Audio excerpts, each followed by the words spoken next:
19, entitled Recreational Marijuana Facilities, to allow and regulate recreational marijuana facilities within the city.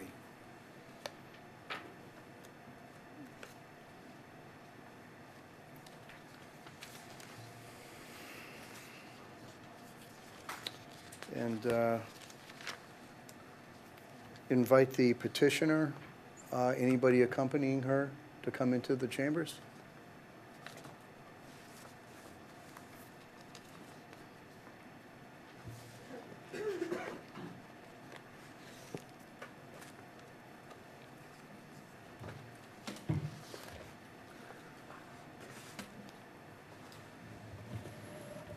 Good evening, Ms. Reese. How are you? Good, and you? Good. If you could just identify yourself for everybody? Yes, I'm Elizabeth Ricci of 581 Pleasant Street. Okay, and if you want, do you want to just give us a quick overview or summary of your petition? We just... oh, it's not on? I think it's on, maybe it's just not close enough to you. Okay. Yeah, there you go. The petition was in response to the moratorium. We would like the city of Leominster to begin planning zoning since we have a year before the state is ready. Okay. Do any counselors have any questions for the petitioner at this point? I think the only question I would have is, have you endeavored, or do you know of any proposed ordinances or templates or anything that the city could possibly work off of?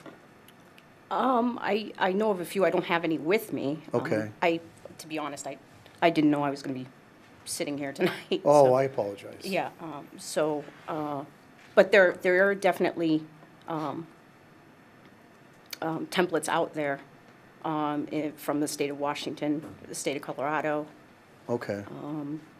and even I think we can go based on our own medical marijuana here in Massachusetts as well. Okay. Okay. Have you come across any that you think might be stronger than others, or better suited for the city of Leominster than others? Not one in particular, no. I think we have to have one that fits our city. So Okay. we're going to have to take from multiple zoning, Okay. All right. something that everybody can be happy with and agree on. Okay. All right, so I'm going to read, we did receive a letter dated June 12th, 2017 from the Planning Board. It's addressed to Lynn Bouchard, the city clerk, and the reference line is petition 6717. Dear Ms. Bouchard, at a regularly scheduled Planning Board meeting on June 5th, 2017, the Planning Board voted unanimously to recommend that the City Council amend the Leominster zoning ordinance by adding Article 19 entitled Recreational Marijuana Facilities to allow and regulate recreational marijuana facilities within the city with the following two conditions. Number one, please review and consider clarifying the definition of recreational marijuana establishment as written in the draft moratorium ordinance, as the definition as written could be applied to medical marijuana establishments as well. And two, that the city take an active role and run parallel with the state in drafting and establishing an ordinance for recreational marijuana for the city, so that when the state guidelines are released, the city will be prepared to move forward. If you have any questions, please do not hesitate to contact my office. Sincerely, Kristen A. Kelly, Director of Planning and Development. We had gotten an earlier letter from the building inspector that I read at the last public hearing, and he had indicated that he was not in favor of this. Councilor Bedanza? Yeah, question for the petitioner. It's my understanding that the law already suggests that the zoning requirements cannot be more restrictive for recreational marijuana in terms of location than medical marijuana. We adopted, of course, zoning requirements that relate to medical marijuana, and we have an ordinance in place. When we did that, there was, I would characterize mild controversy about the restrictiveness of the areas that were consigned to medical marijuana. Would you, as the petitioner, have an opinion whether that would be too restrictive for recreational marijuana, or something that people could work with?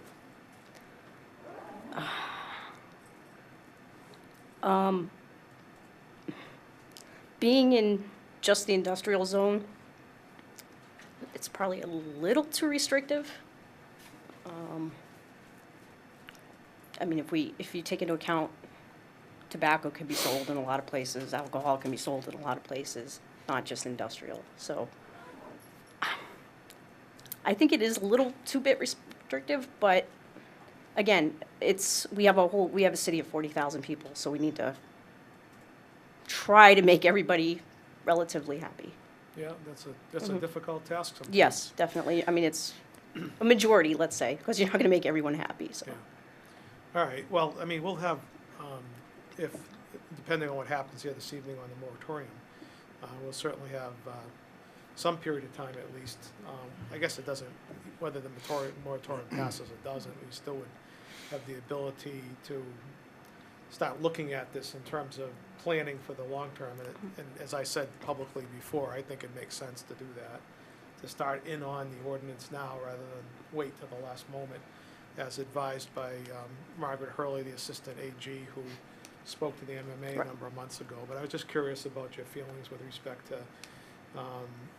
the zones to which this would be permitted. Well, just to get back with that, I don't think we have to worry about a shop popping up at the mall, or, I mean, these types of places do tend to stay in certain areas anyway. Well, if we opened it up to the commercial zone, we certainly would. Yeah, So- but I think the mall also has to approve, for Yeah, example. So well- there are other, One never knows, that's true, you know. But it's something we'll have to grapple with as time goes on, which I think is part and parcel of the reason it's but starting I now. believe you can put in, again, I didn't realize I was going to be here tonight, but I believe, you know, you can make, I don't want to say exceptions, but you could say like not, you know, in a place,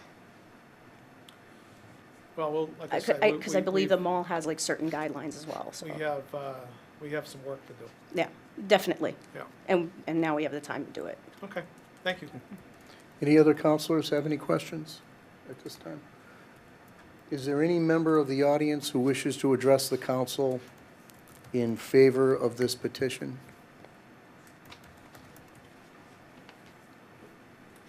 Sir, if you could just identify yourself. Thank you. Peter Haggis, 333 Elm Street. I spoke at the last meeting, I believe, but I wasn't actually prepared to speak. I just kind of felt compelled to.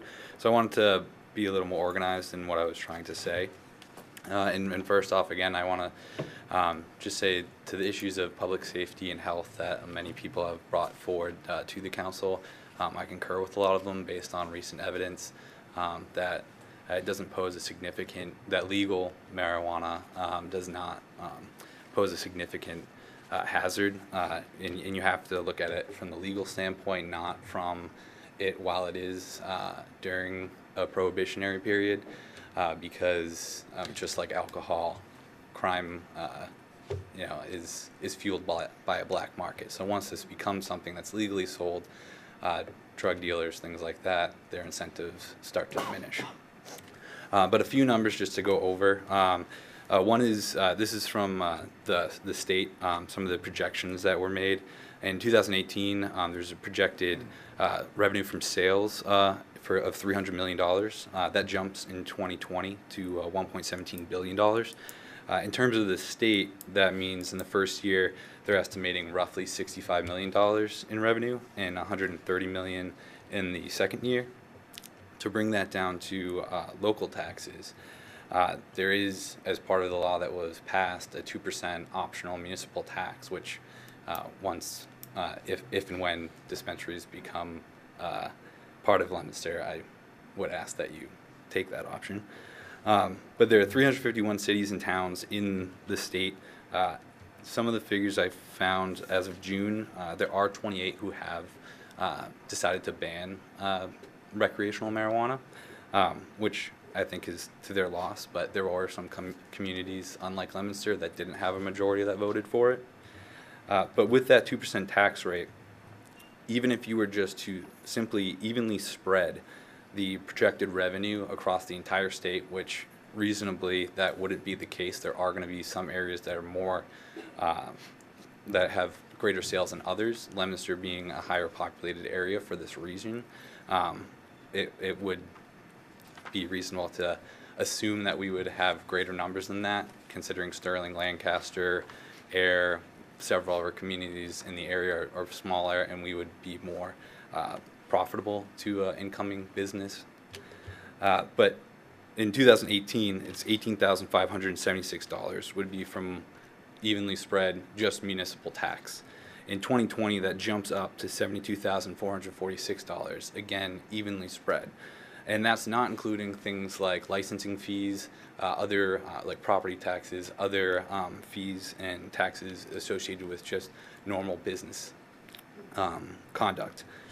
So the city of Leominster is looking at least 100,000, if not more, from just one or two dispensaries coming into the city. And again, these numbers are if you just spread it across the entire state and say every town and city is going to have the same amount of money. And I think it's reasonable to assume Leominster will have more than that. And then just another quick figure is, and this is from a study that Forbes had, is that in terms of average retail sales per square foot, liquor stores generally do about $250 per square foot, and this is annual. Department stores is $508. Medical marijuana is $1,143, and recreational marijuana is $1,773. So this is a big resource that's new that we can tap into, and with different things that are going on with the budget process this year, this is a way to get some considerable money into the city, and also in terms of the zoning, as some of the questions that were posed, I would say, as Elizabeth pointed out, there are other states that have already legalized it that we can look to. There are the medical marijuana dispensaries in the state that we can look to, including the ordinances already in this city. So we have a place to start. This isn't something that there's nothing to pull from. And I think it would be unreasonable to put Leominster in a situation where we're denying these potential revenues for a substance that is going to be in the city whether or not there are dispensaries here. People who want to smoke it are going to smoke it or ingest it, depending if they have edibles and stuff. But this substance is going to be in the city whether or not we have dispensaries, so at least let's guarantee that we are collecting the 2% local tax. Thank you. Okay, thank you. Is there anyone else in the audience who wishes to speak in favor of this petition? Okay. Third and final time, is there anyone in the audience who wishes to speak in favor of this petition? Is there anyone in the audience who wishes to speak in opposition to this petition? Second time, is there any member of the audience who wishes to address the council in opposition to this petition? Third and final time, is there any member of the audience who wishes to speak in opposition to this petition? Okay. Are there any counselors at this point who have any questions or comments? Okay. Mr. President, I'll ask you to poll my committee, but I think under the circumstances, I'll declare the public hearing closed. Okay. So, Councilor Frida, you all set? Councilor Yep, Marchand, you set, also thank you. closing the hearing? Councilor Shalfo Zephyr? Councilor Bedanza, you I also concur. closing the hearing? Okay. thank you. All right, so the hearing is closed. Thank you. Thank you.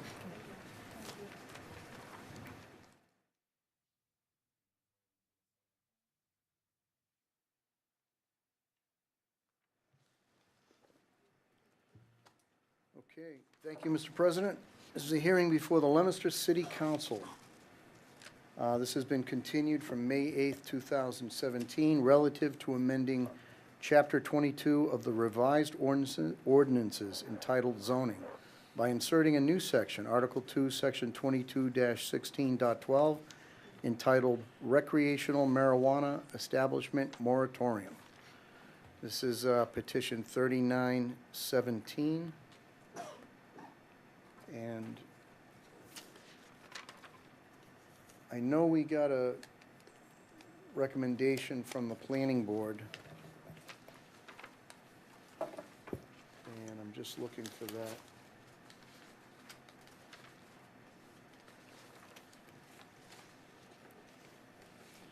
Okay.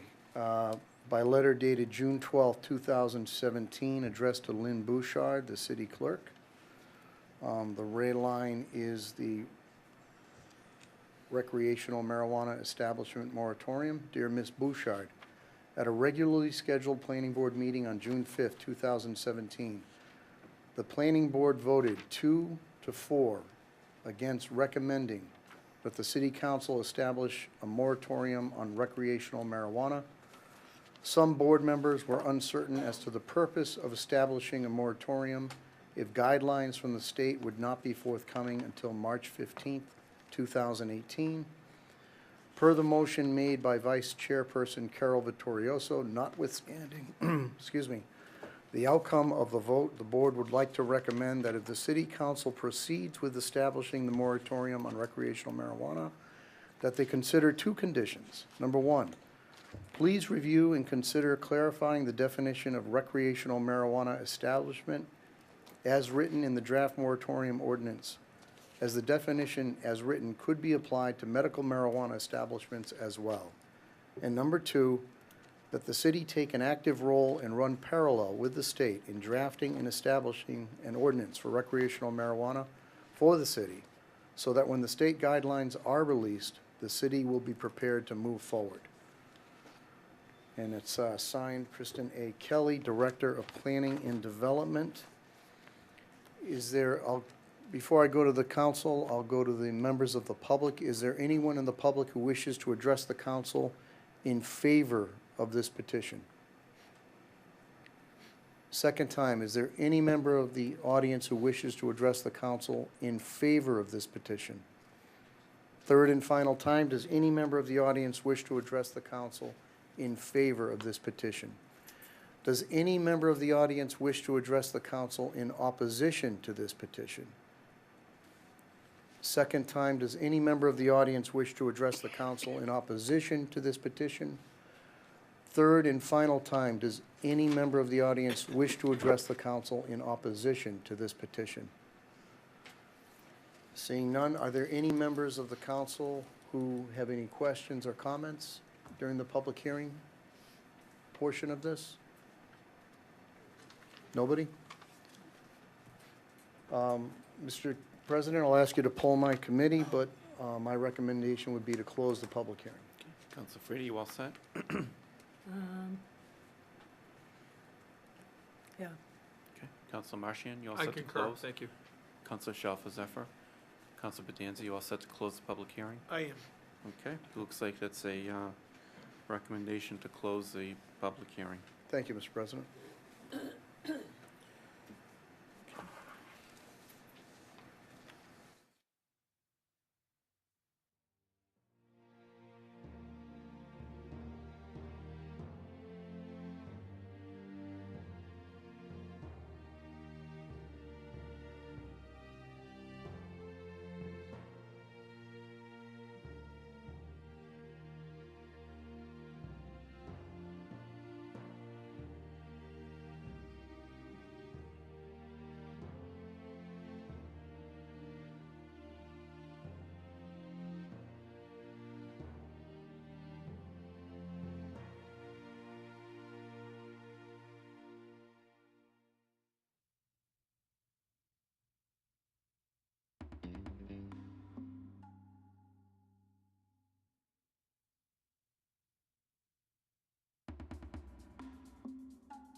matter listed on the council agenda. The members of the city council will not be answering any questions, but will be listening to the opinions expressed by the speaker. Please limit your comments to 2 minutes or less. At this time, the following people have signed up to speak. The first is Rick Votor.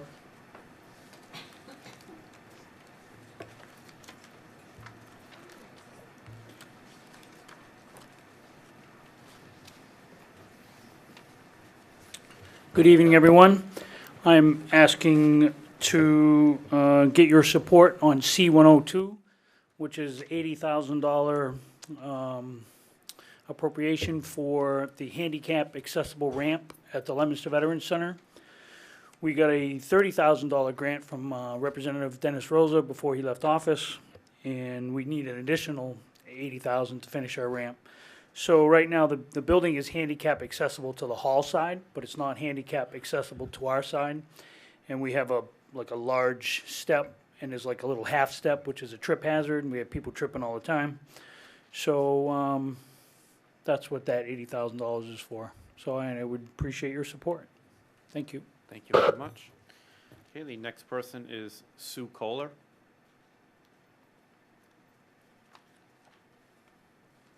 Good evening, Sue Kohler, 541 Miriam Avenue. I'm requesting that the City Council rescind their vote on the approval of the $5 million loan order for the high school fields and reallocate those funds or the bond for those funds to cover the deficit of school transportation in our budget for this fiscal year in the amount of $727,000 and the expense for next year totaling $4 million. I understand that it is a loan order and can only be used for one-time expenses, which is why I'm recommending spending it on transportation. Given the difficult financial constraints which we face as a community and the uncertainty of revenues at the state level, I ask that you reconsider how the city could best spend the $5 million in today's desperate situation where we face significant cuts to the school budget. The fields are a nice investment, but I believe education is a necessary investment which affects all 6,200 students in the district. I support building the fields, but not at this time. Thank you. Okay, thank you. All right, the next person is Tom Felon. That is an error on my part. I thought I just signed in that I was here, so I Oh. apologize. Okay, no problem. You're present. Welcome, thank you. Okay, all right, so that's all that has signed up at this time, so I will ask, will anybody in the audience like to speak at the public forum? If so, please step to the microphone and state your name and address for the record.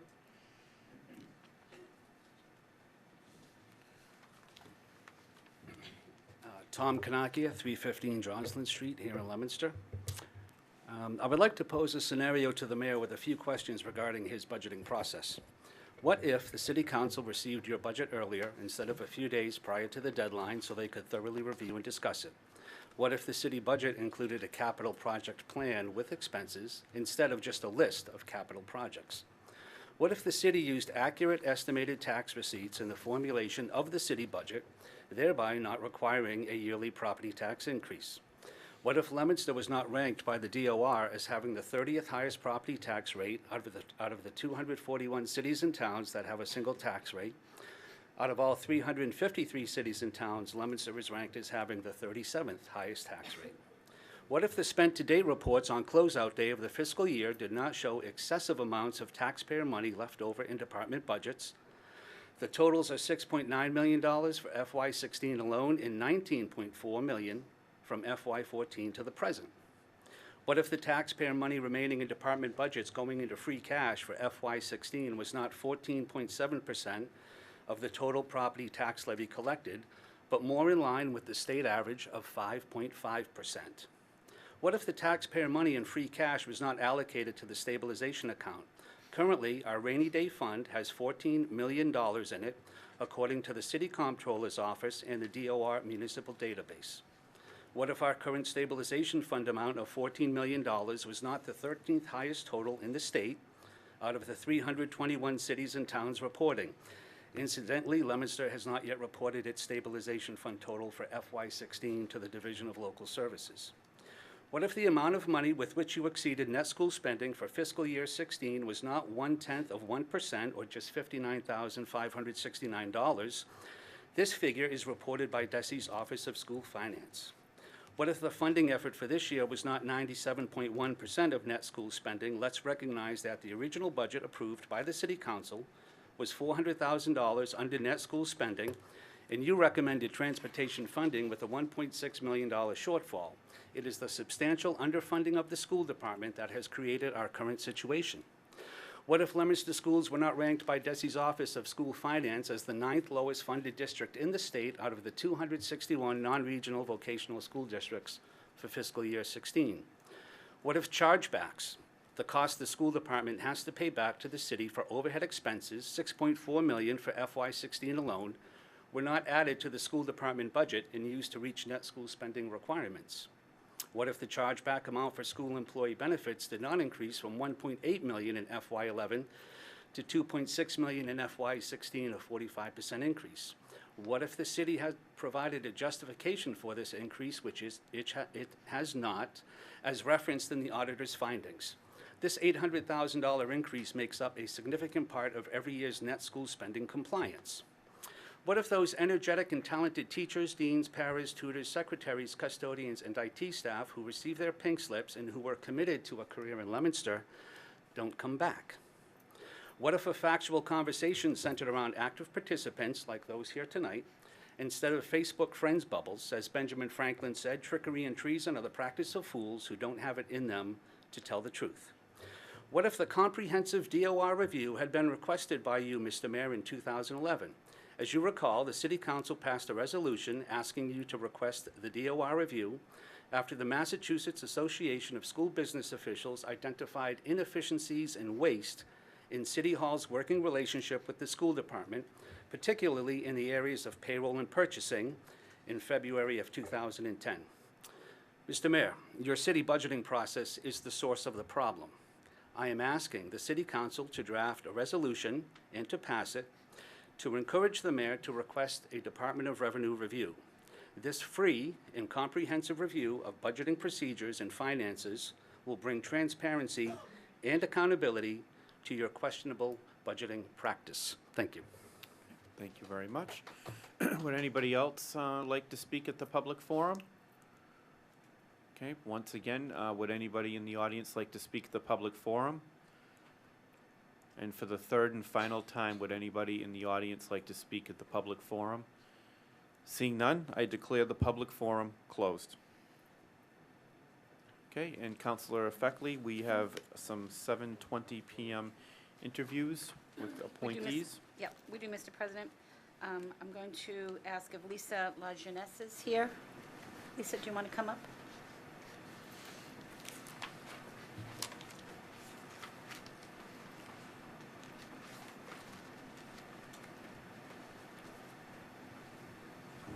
Hi, Lisa. Did I pronounce your name correctly? You did. Jeunesse, okay. All right, so Lisa is here for her interview. Lisa is interested in serving on the Emergency Management Administration Unit. And Lisa, I'm Gail Feckley, and I'm the chairwoman of Ways and Means. Nice And to the meet you. Nice to meet you, too.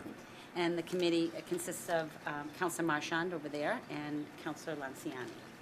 So what we like to do when the mayor sends down the names of people who have shown interest in volunteering is have you here, just so that the public can get a chance to know you, we can get a chance to know you, and ask you a few questions, and then also give you the opportunity to, give your take on how you will be able to contribute to the Office of Emergency Management, which is certainly very important to the Okay. city of Leominster. So I'm sure it's important to you because you've decided to volunteer. So why don't we start with you giving us just a little bit of little biographical background and why your interest in the OEM. Well, I grew up on the North Shore in Saugus, graduated high school back in 2003. Thereafter, I went to Salem State College, and I graduated with my bachelor's degree in nursing. And around the same time that I graduated nursing school, I've always had a fascination in cooking, so I also got my associate's degree in culinary arts. I had worked at Beth Israel for about 4.5 years before I was diagnosed with stage 4 angiosarcoma. So since 2011, I've been going through treatments on, and I am actively going through chemo treatments now. So this volunteer work at the Office of Emergency Management has filled my time, and my husband was actually here in October when he had got sworn in to begin volunteering at the Office of Emergency Management. And since he's been volunteering, I've actually been tagging along with him and actually learning quite a bit that I didn't know. Also, I was approached by the Assistant Director, Jim LeBlanc, and he had asked me if I would be willing to write the newsletter for the office, and I accepted, and I actually wrote the spring 2017 newsletter for this year, and I'm going to be contributing by continuing to write the newsletter quarterly throughout the year. That's wonderful. There's no better recommendation than Jim LeBlanc, I don't think, Oh, right? I know. Right, so that's. Everybody seems to know his name. Yeah, so you've leapt over a lot right there. So Lisa, you're a very brave young woman, and to want to use your time well is very Thank you. smart, right? When you're Keeps not. my mind busy, Yes, and absolutely. that's what I need. Yep, so that is, in some ways, a good story, that you have found a little niche Yeah. that, and actually, it's a big niche. Actually, I shouldn't say little niche, it's a big niche. It's important for the city of Leominster, and obviously for you and your husband as well, so that's wonderful. So Thank you. I'm going to pass you on to Councilor Marchand. Thank you for your willingness to get involved, first of all. Thank you. And it's a pleasure to meet you and You have too. you a part of that team. Keep up the good work with them. Look forward to seeing the next newsletter. And our thoughts and prayers are with you. Keep the fight going. Thank you very much. Appreciate it. Councilor Anziani. Thank you. Lisa, I've been told that you would be a great big asset to the emergency management, but I just want you to know that Jimmy LeBlanc learned from me. So, just so, He learned from the best, right? yes,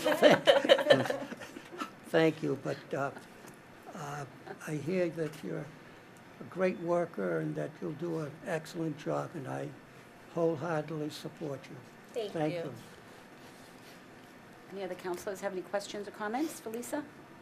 Councilor Shalfo Zephyr. Yeah, thank you very much. That is a wonderful group of people over there. Jimmy LeBlanc is wonderful, but Charlie Coggins also. We really appreciate all that great work he does with a very small staff and a large contingent of volunteers. So thank you very much for joining that group, and we hope that you enjoy it. Thank you. Any other councilors? Councilor Cormier. I would just like to say that I think the city of Leominster is lucky to have you. Thank you. Any other councilors? So I will echo Councilor Cormier's comment. We are so lucky that we have people that are willing, your husband, people like you, that are willing to use their time, sometimes when they're busy, sometimes when they're, undergoing some difficult issues, just to move forward and be positive. So that's great. So Lisa, I'd be more than happy when the time comes to be recommending your appointment to the OEM admin unit. And we're going to be asking the president to move the appointments up on the calendar, okay? Okay. Thank you. Okay, it's Thank a you. pleasure to meet you. You too. Thank you. Thanks, Lisa. Councilor Feckley, we have like under 2 minutes before the meeting has to start, so we'll start our meeting. Okay. And then we'll take a quick Sounds recess good. and we'll do the other interviews. And then we'll move on with the meeting. So we'll be started in just a minute.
2017 will now come to order.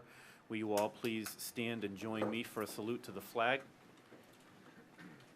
I pledge allegiance to the flag of the United States of America and to the republic for which it stands, one nation, under God, indivisible, with liberty and justice for all.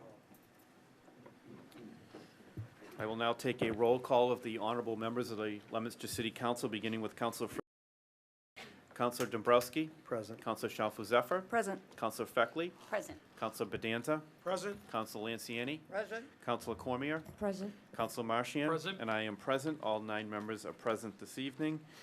Does the chairwoman of the vice president have any records to approve this evening? I do, Mr. President. I have the minutes of the City Council meeting of May 22nd, 2017, and I find them to be in order and ask that they be placed on file. Okay, so the vice president finds the minutes of the May 22nd, 2017 City Council meeting to be in order and is asking that they be placed on file. Does anyone have any questions or comments regarding those minutes? If not, they will be placed on file. And at this time, I will ask for a motion for a recess and a second. All those in favor of recess? Okay, the council now stands in recess. Councilor Feckley, you may continue with the Appointments. appointments. Okay, I will ask Elizabeth Raymond and Nancy King to come into the chambers.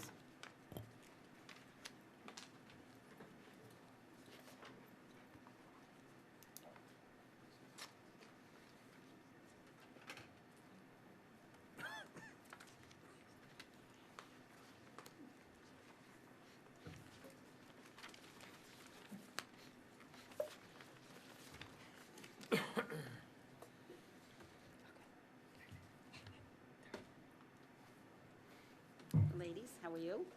Thank you for coming tonight. Thank you. So Elizabeth Raymond and Nancy King the mayor has sent your name down to the council for appointment to the Cultural Commission, terms to expire April 15th, 2020. And you were here when I interviewed Lisa, so you know the players here and why you're here. Yes.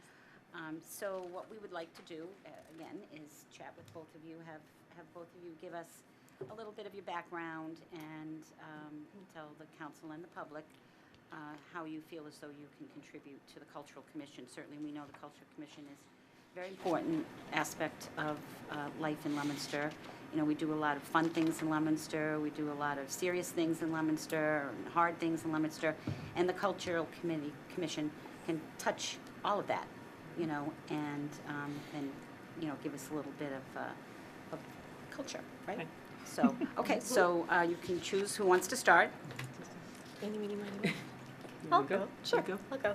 My name is Elizabeth Raymond, and my husband and I have lived in Leominster for the past 20 years.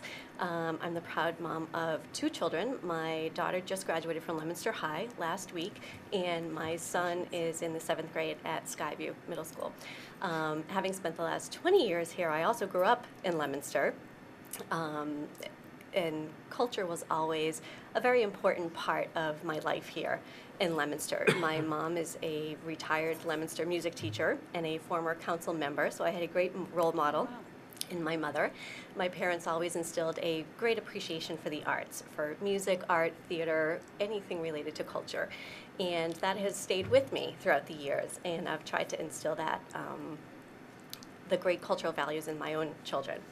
Both of my children have participated in the Leominster school systems, in the band, and in the chorus, and in the theater department, and I just think it's so very important to be able to support the arts and humanities and interpretive sciences here in Leominster. And being part of the Cultural Commission, I think I would be able to advocate for that and make many opportunities available to people of all ages in our community. That's a good goal. Thank Yeah, you. very important. Do you want to give a shout out to your mom? You want to say I what would her love name to. is? She's actually sitting right here Oh behind my me. goodness. Lucille Sampson. Ta-da! Excellent. Oh my goodness, that's wonderful. All right, Nancy King. So Hi, I'm your Nancy story. King. I've lived in Leominster my whole life and in the same house my whole life. I haven't had any children that have gone to Leominster schools, but I have had 2 foreign exchange students that have gone to Leominster High for a year, one from China and one from Norway. I grew up in the arts. I went to Framingham State College University as an art major, and I have worked for the last 39 years in the field of art at Johnson Creative Arts in Townsend, which was formerly the Elsa Williams Company, embroidery company, and now in Sutton at Valancourt Folk Art.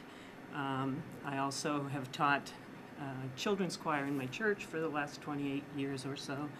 And I'm president of New Players Theater Guild. You'll be seeing some more stuff in the paper about that. Wow. Because we're doing some fundraising. And I've been that for 16 of maybe the last 21 years. As president of that group, I have to apply to the Fitchburg Cultural Council for grant money. And I think that doing it from this point of view, I wouldn't be involved with doing it in Leominster because we don't do too many things here, but I think it'll be an education in trying to figure out how to hand the money out and how, you know, how to look at it and to be fair and how you can divvy it up to people, because Yeah. sometimes we look at it and say, oh man, we didn't get that much. Yeah. You know, I think it'll be a good education from the other point of view of it. Yes. And the arts just need so much support. We just need so much Absolutely, support. without a doubt. Yeah, your sense of volunteerism is very strong, obviously. So if you had a wish list, what would be, say, your first two things on, I don't want to put you on the spot, but, you know, for, you know, some kind of increased culture program in the city of Leominster? What do you envision? For me, one of the things in, because I said New Players is fundraising, what I notice in Fitchburg is they have facilities in which to do theater. I mean, we have our own building on Rollstone Street in Fitchburg. But they don't seem to, I don't see it so much in the school system. Our school system does a little bit more, but I don't see the facilities so much around here. There's a theater group in Leominster. They've performed in our building. They don't have a place to perform here. So for me, I think it would be nice to have a place where some facilities made available for performance and other Staging cultural and all events. that. Yes. Yeah, there's nothing like live theater. I mean, whether it's on Broadway or just in a small, you know, I know, guild. you know, I understand the library has, Yeah. you know, certain spaces, but Yeah. there are old factories and things that could be made available. Okay. Well, I can see you two cooking up a couple of really good ideas, so that sounds good to me. So, okay, we're going to see you. Councilor Marchand has any questions or comments? Pleasure to meet the both of you.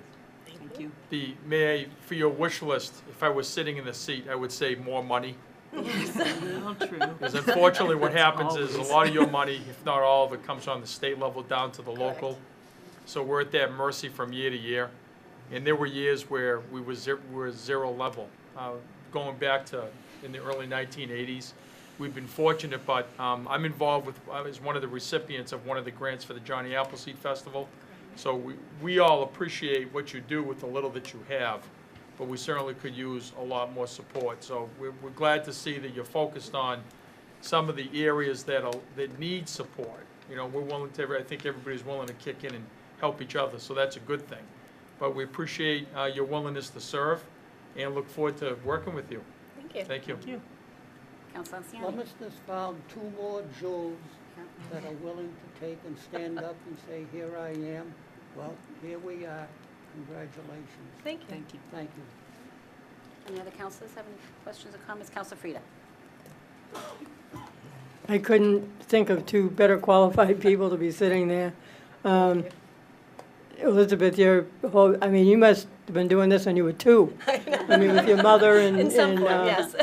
you know, just such a role model in your mother. I mean, she never missed a beat. She retired and started with her own children and grandchildren, and I don't think I've been to one concert I haven't seen her at. Right. And your father as well, and your daughter is just an incredible voice, and your son playing in the band now as well.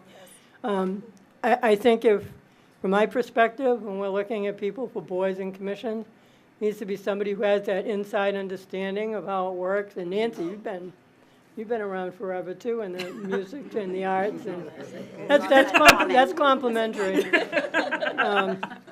But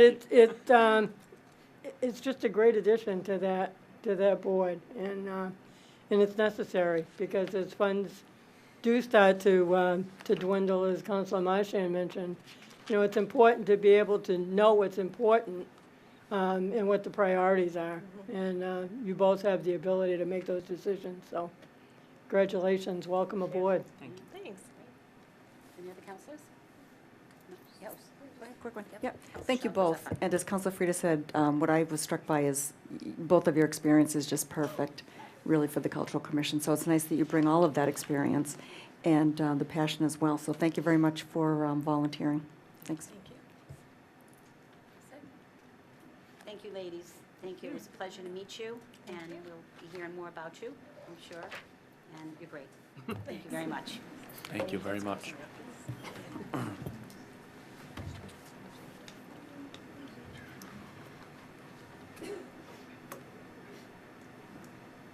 And now we have Thomas Thielen. I hope I'm saying your name correctly. You did. I know you're here. That's a good thing. Sometimes I'm not sure. It's the end of the night who's here. So Thomas Thielen is here.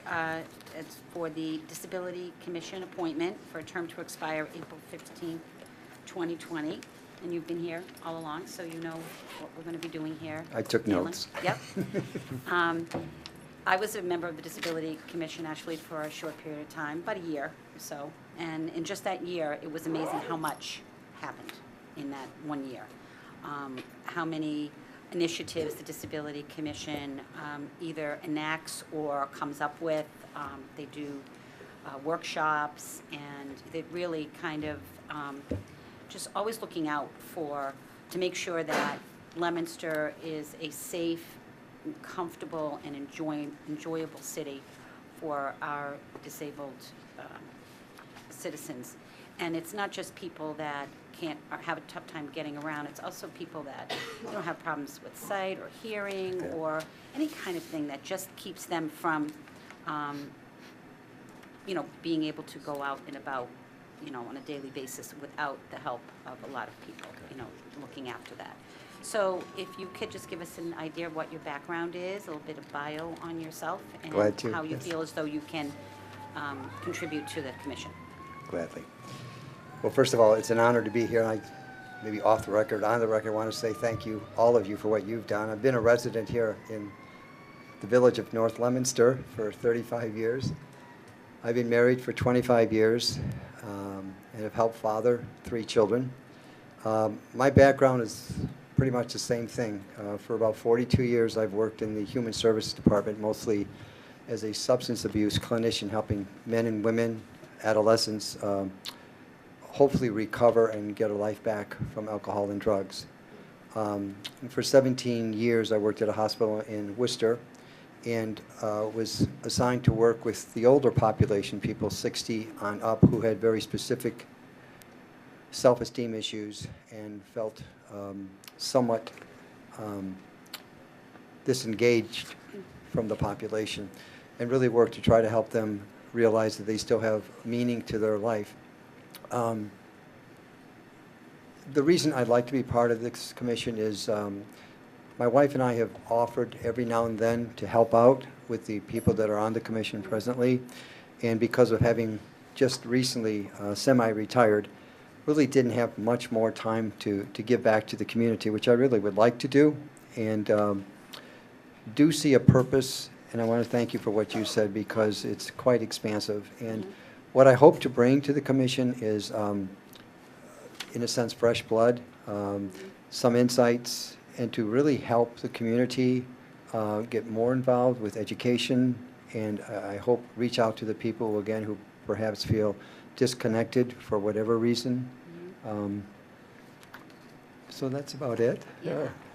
I mean, I can see, just coming off of the commission myself, I can see you feeling a niche, filling a niche of education and your background, with working with older adults and, people with drug issues, which of course we know, is pervasive unfortunately, right? And you must, do you know Marty and Gail Turbine? Yes, I do. Yeah, so Yes. they're wonderful people. I Yes. mean, they're the heart and soul of that commission. And I can see that, they're going to be thrilled to have you aboard. Thank you. It's a lot of work. It's more expansive than people think. Yes. And it's so important. So thank you so much for stepping up. Oh, thank you. It's wonderful. So I'm going to pass you on to Councilor Marchand. Pleasure to meet you, sir. Thank too, you for sir. serving. Thank you. Absolutely. Thank you. Councilor Anciani. Thank you, Tom. You're joining a good group of people. I sat on the board when it first began, and they do an excellent job, and I'm sure you'll help them. Thank you. Thank you, Mr. Marciani. Any other councilors, comments or questions? Councilor Shalfo Zephyr. Thank you very much. Have you done any volunteering or to help with the opioid crisis? Have you joined any of the roundtable groups? Not necessarily roundtable, but the organization called MORE, M-O-A-R, yes. Okay. And I've been on different task forces trying to get education out there. Right. So nothing locally, unfortunately, again, but Okay. that is something else I'm looking forward to doing. Okay. I'm Yeah. aware of one that was just recently formed, so I might have a little chat with you. Gladly. Yeah. Thank you. Thank you. Yes. Yeah, and yes. thank you very much for bringing your background and your insight Yeah. to the Disability Commission. It's very, very important. Thank you. You're welcome. Thank you. Councilors? All right, well, thank you. Thank you very Thank much. you all. Thank you very much for sharing your newfound time with And the city of passion. Leominster. Okay, all right, Thank thank you. Okay, I think at this time, the council will now stand back in session, and we will move right into communications, beginning with C-85. C-85, Dean J. Mazzarella, Mayor, exempt Paula Valaton, a paraprofessional for the Leominster School Department, from the Conflict of Interest Law as provided for in Mass General Law, Chapter 268A, Section 20B, as she will be taking a position as an enrichment program instructor for the Recreation Department. Okay, C-85 is referred to the Chairwoman of Ways and Means. First time on the agenda, Mr. President, regular course. C-85 has been given regular course. Moving on to C-86. C-86, Dean J. Mazzarella, Mayor, exempt Lisa Marie Rivera, a tutor for the Leominster School Department, from the Conflict of Interest Law as provided for in Mass General Law, Chapter 268A, Section 20B, as she will be taking a position as an enrichment program instructor for the Recreation Department. And C-86 is referred to the Chairwoman of Ways and Means. First time on the agenda, Mr. President, regular course. Okay, C-86 has been given regular course. C-87. C-87, Dean J. Mazzarella, Mayor, exempt Erica Machito, a special education teacher for the Leominster School Department, from the Conflicts of Interest Law as provided for in Mass General Law, Chapter 268A, Section 20B, as she will be taking a position as an enrichment program instructor for the Recreation Department. And C-87 is also referred to the Chairwoman of Ways and Means. Again, Mr. President, first time on the agenda, regular course. C-87 has been given regular course. Moving on to C-88. C-88, relative to the appropriation of $14,500 to the cemetery expense account, same to be transferred from the cemetery perpetual care income account. If there's no objection, can we do C-88 and right through C-102 in block? Is that okay? Fine with me. Okay. Okay, C-89, relative to the appropriation of $85,301 to the cemetery salary and wages account, same to be transferred from the cemetery perpetual care income account. C-90, relative to the appropriation of $37,000 to the library expense account, same to be transferred from the library's salary and wages account. C-91, relative to the appropriation of $17,500 to the Medicare expense account, same to be transferred from the collective bargaining expense account prior year. C-92, relative to the appropriation of $282,783 to the fiscal year 2018 Workers' Compensation Loss Fund Insurance Expense Account, same to be transferred from the following prior year loss funds. Fiscal year 2017 Workers' Compensation Loss Fund, $55,623.77. Fiscal year 2016 Workers' Compensation Loss Fund, $160,000. Fiscal year 2015, Workers' Compensation Loss Fund, $40,000. Fiscal year 2013, Workers' Compensation Loss Fund, $15,022.54. Fiscal year 2012, Workers' Compensation Loss Fund, $10,000. Fiscal year 2010, Workers' Compensation Loss Fund, $2,136.46. Fiscal year 2009, Workers' Compensation Loss Fund, 23 cents. C93, relative to the appropriation of $20,000 to the Assessors Department expense account, same to be transferred from the excess and deficiency account. C94, relative to the appropriation of $80,000 to the Municipal Building Capital Outlay expense account, same to be transferred from the excess and deficiency account. C95, relative to the appropriation of $20,000 to the Highway General Expense account, same to be transferred from the excess and deficiency account. C96, relative to the appropriation of $200,000 to the Sidewalk Expense account, same to be transferred from the excess and deficiency account. C97, relative to the appropriation of $276,100 to the Sanitation and Drainage Expense account, same to be transferred from the excess and deficiency account. C98, relative to the appropriation of $140,000 to the Fire Department Capital Outlay Expense account, same to be transferred from the excess and deficiency account.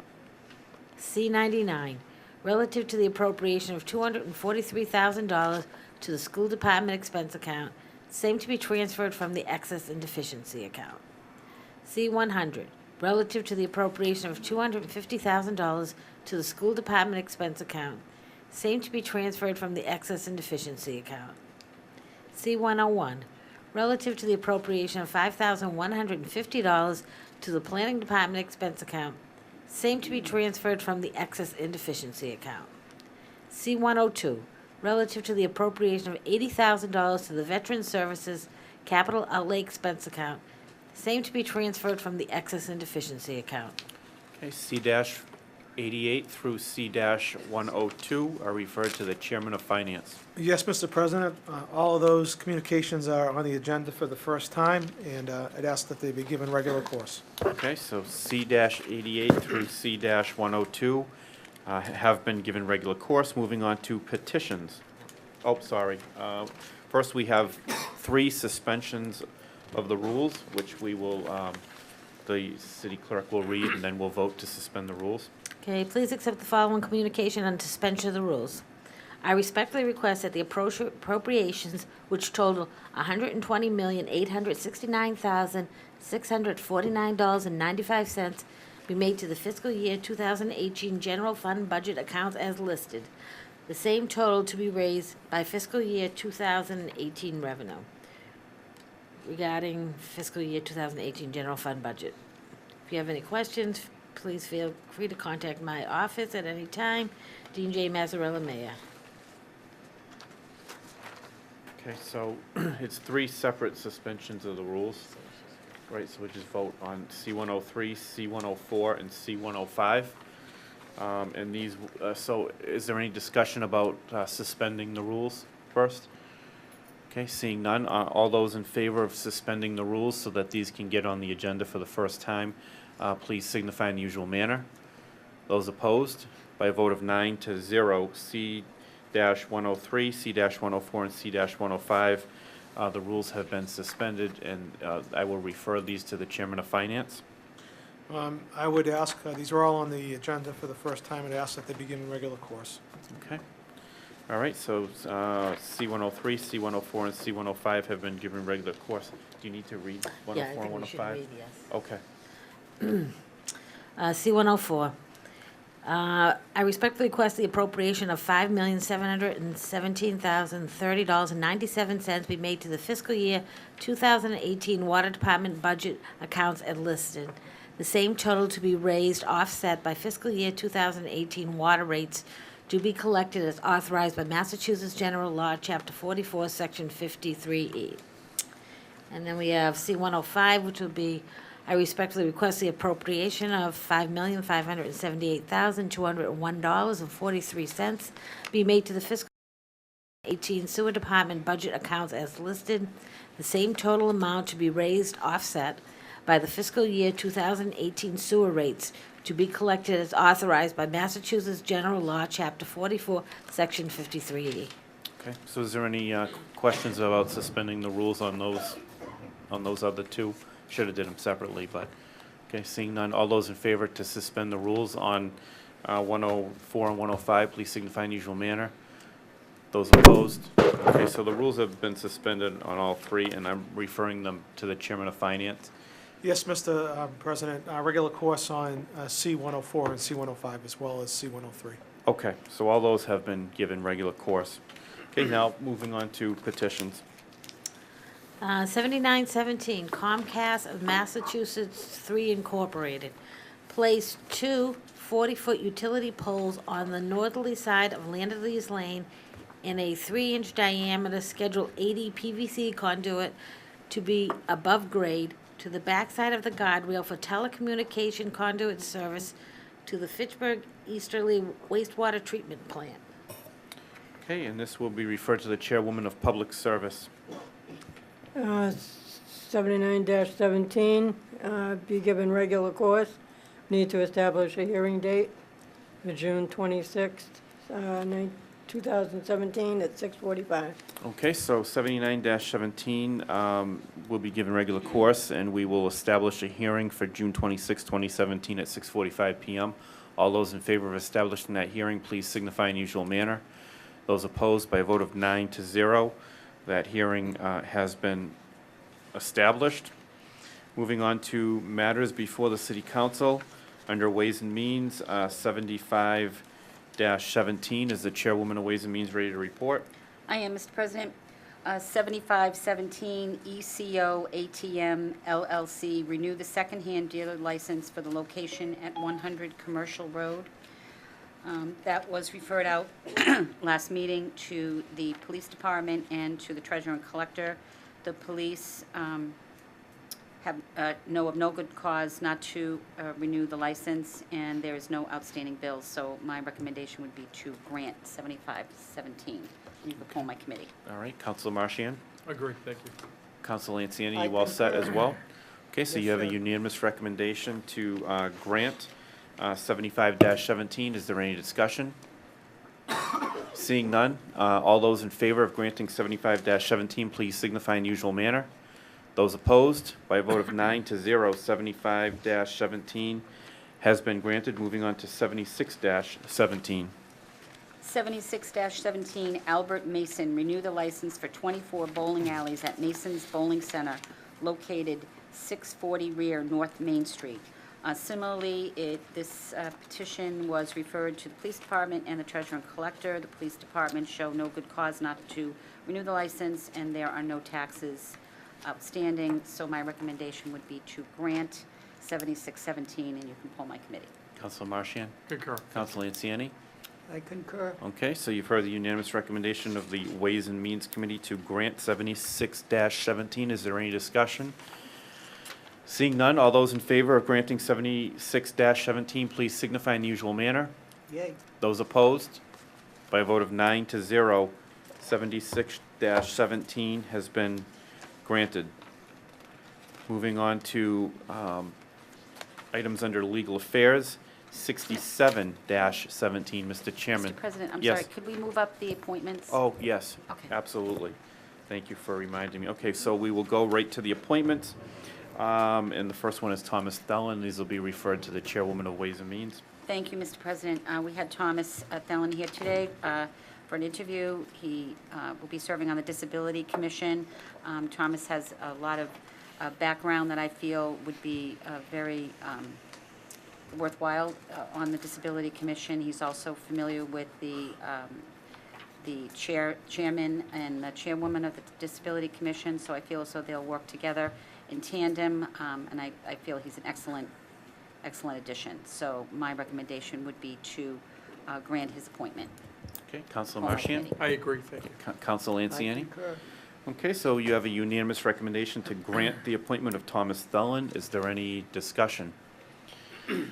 Seeing none, we will do this in a roll call vote, beginning with Councilor Frida, Yay. Councilor Dabrowski. Yay. Councilor Shalfo Zephyr. Yay. Councilor Feckley. Yay. Councilor Bedanza. Yay. Councilor Lanciani. Yay. Councilor Cormier. Yay. Councilor Marchian. Yay. And I will be recorded as yay by a vote of 9-0. Thomas Stellan has been appointed to the Disabilities Commission. Congratulations.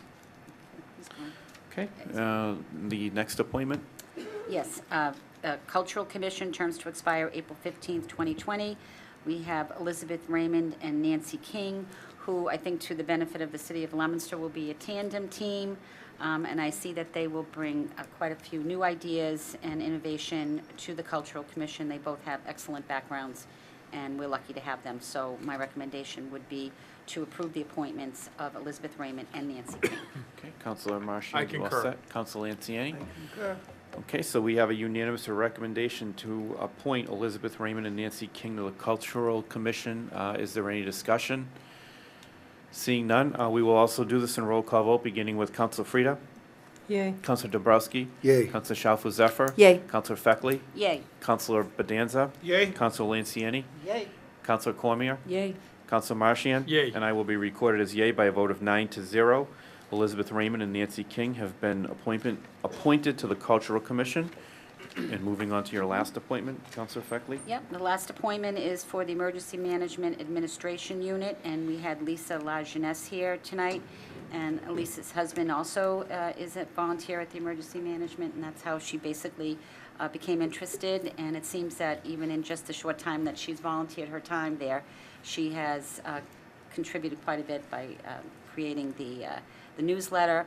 And I can't imagine that Lisa won't do anything but contribute some joy, excitement, and wonder to the emergency management unit. So I'm very, very happy to approve her appointment, and I will ask my committee. Okay, Councilor Marchian. I concur, thank you. Councilor Lanciani. I wholeheartedly concur. Okay. All right, so we have a unanimous recommendation to appoint Lisa LaJeunesse to the Emergency Management. Is there any discussion? Seeing none, we will do this in a roll call vote, beginning with Councilor Frida, Yay. Councilor Dabrowski, Yay. Councilor Shalfo Zephyr, Yay. Councilor Feckley, Yay. Councilor Bedanza, Yay. Councilor Lanciani, Yay. Councilor Cormier, Yay. Councilor Marchian. Yay. And I will be recorded as yay by a vote of 9-0. Lisa LaJeunesse has been appointed to the Emergency Management. Congratulations. Congratulations. Thank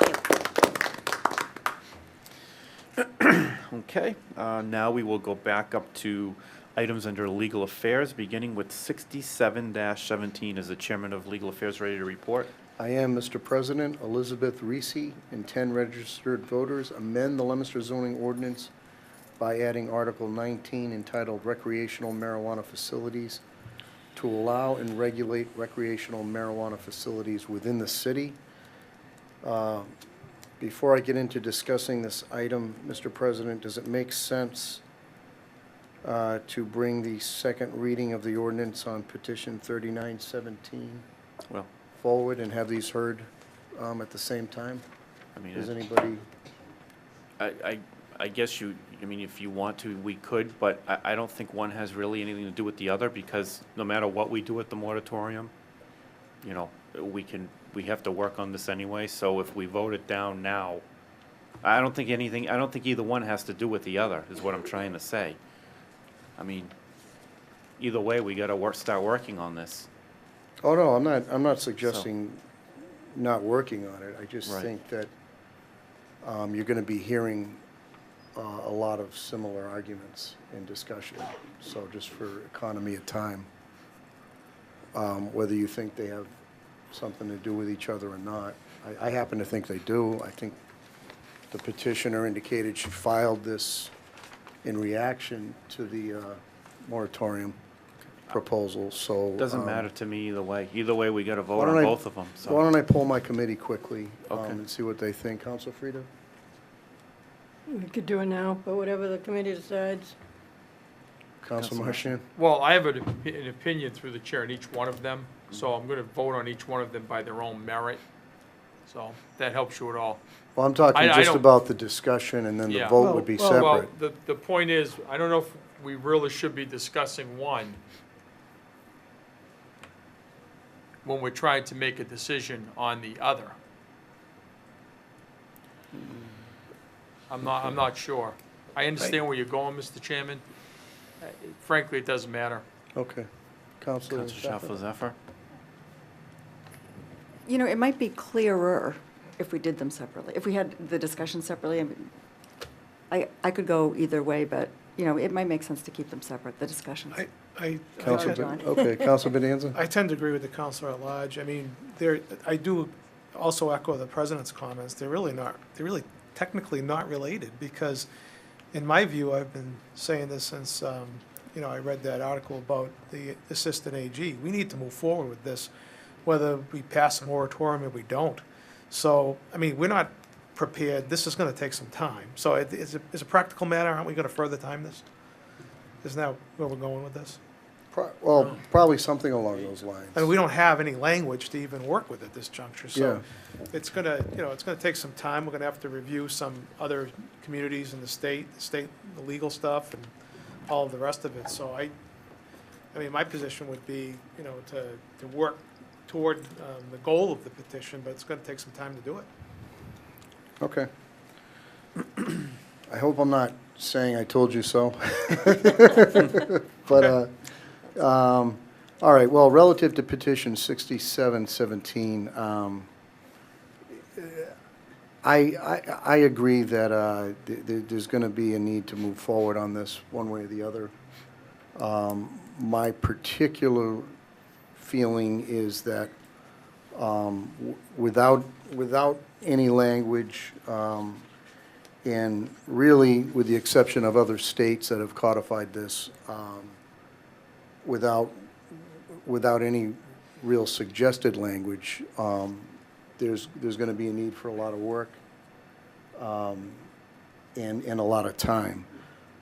So my feeling on this would be to table this for study.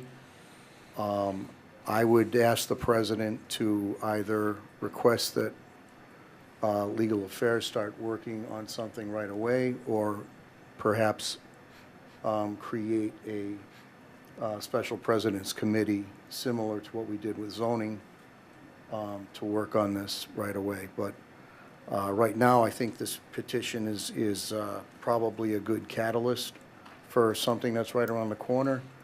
But I believe it's a little early to grant. So that's my personal opinion as chairman. So my recommendation again would be to table this for study at this point. Counselor Frida? I support that. Okay. Counselor Marchand? I support that. Okay. Counselor Shalfo-Zephyr?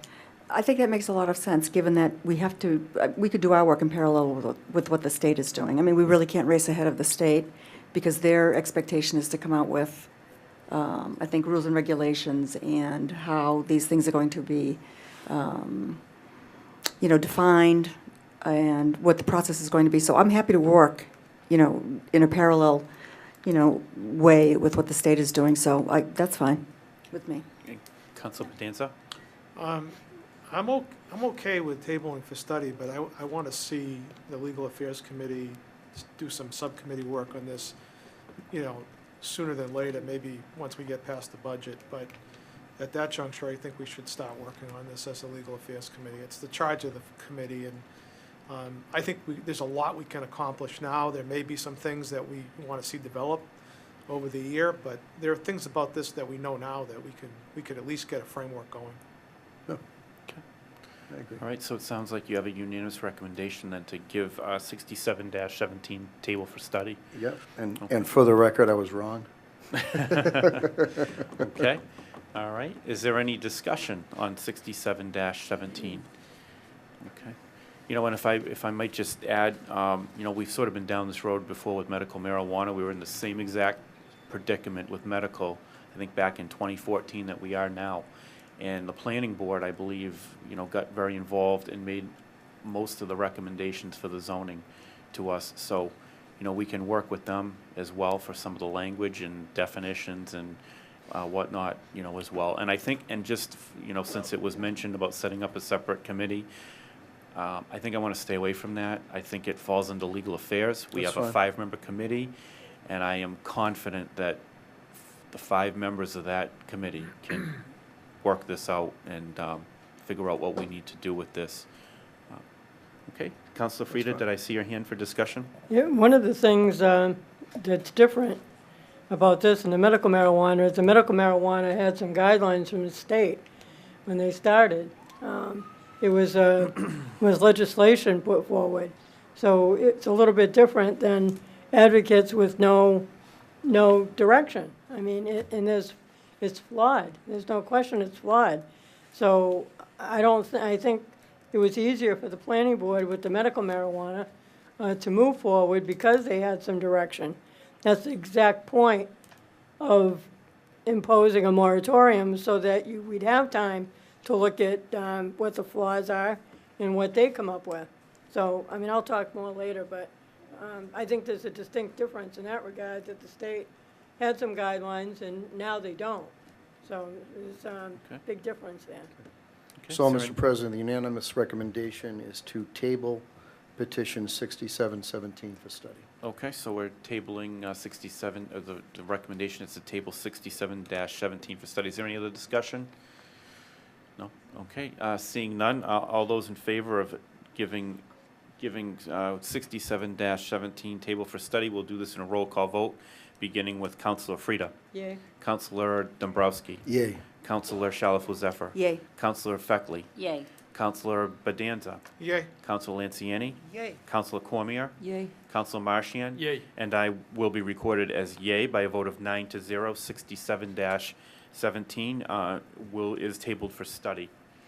Moving on to 69-17, Mr. Chairman, are you ready to report? I am. Petition 6917, Michael J. King, grant an easement for an existing driveway for the property located at 767 Willard Street.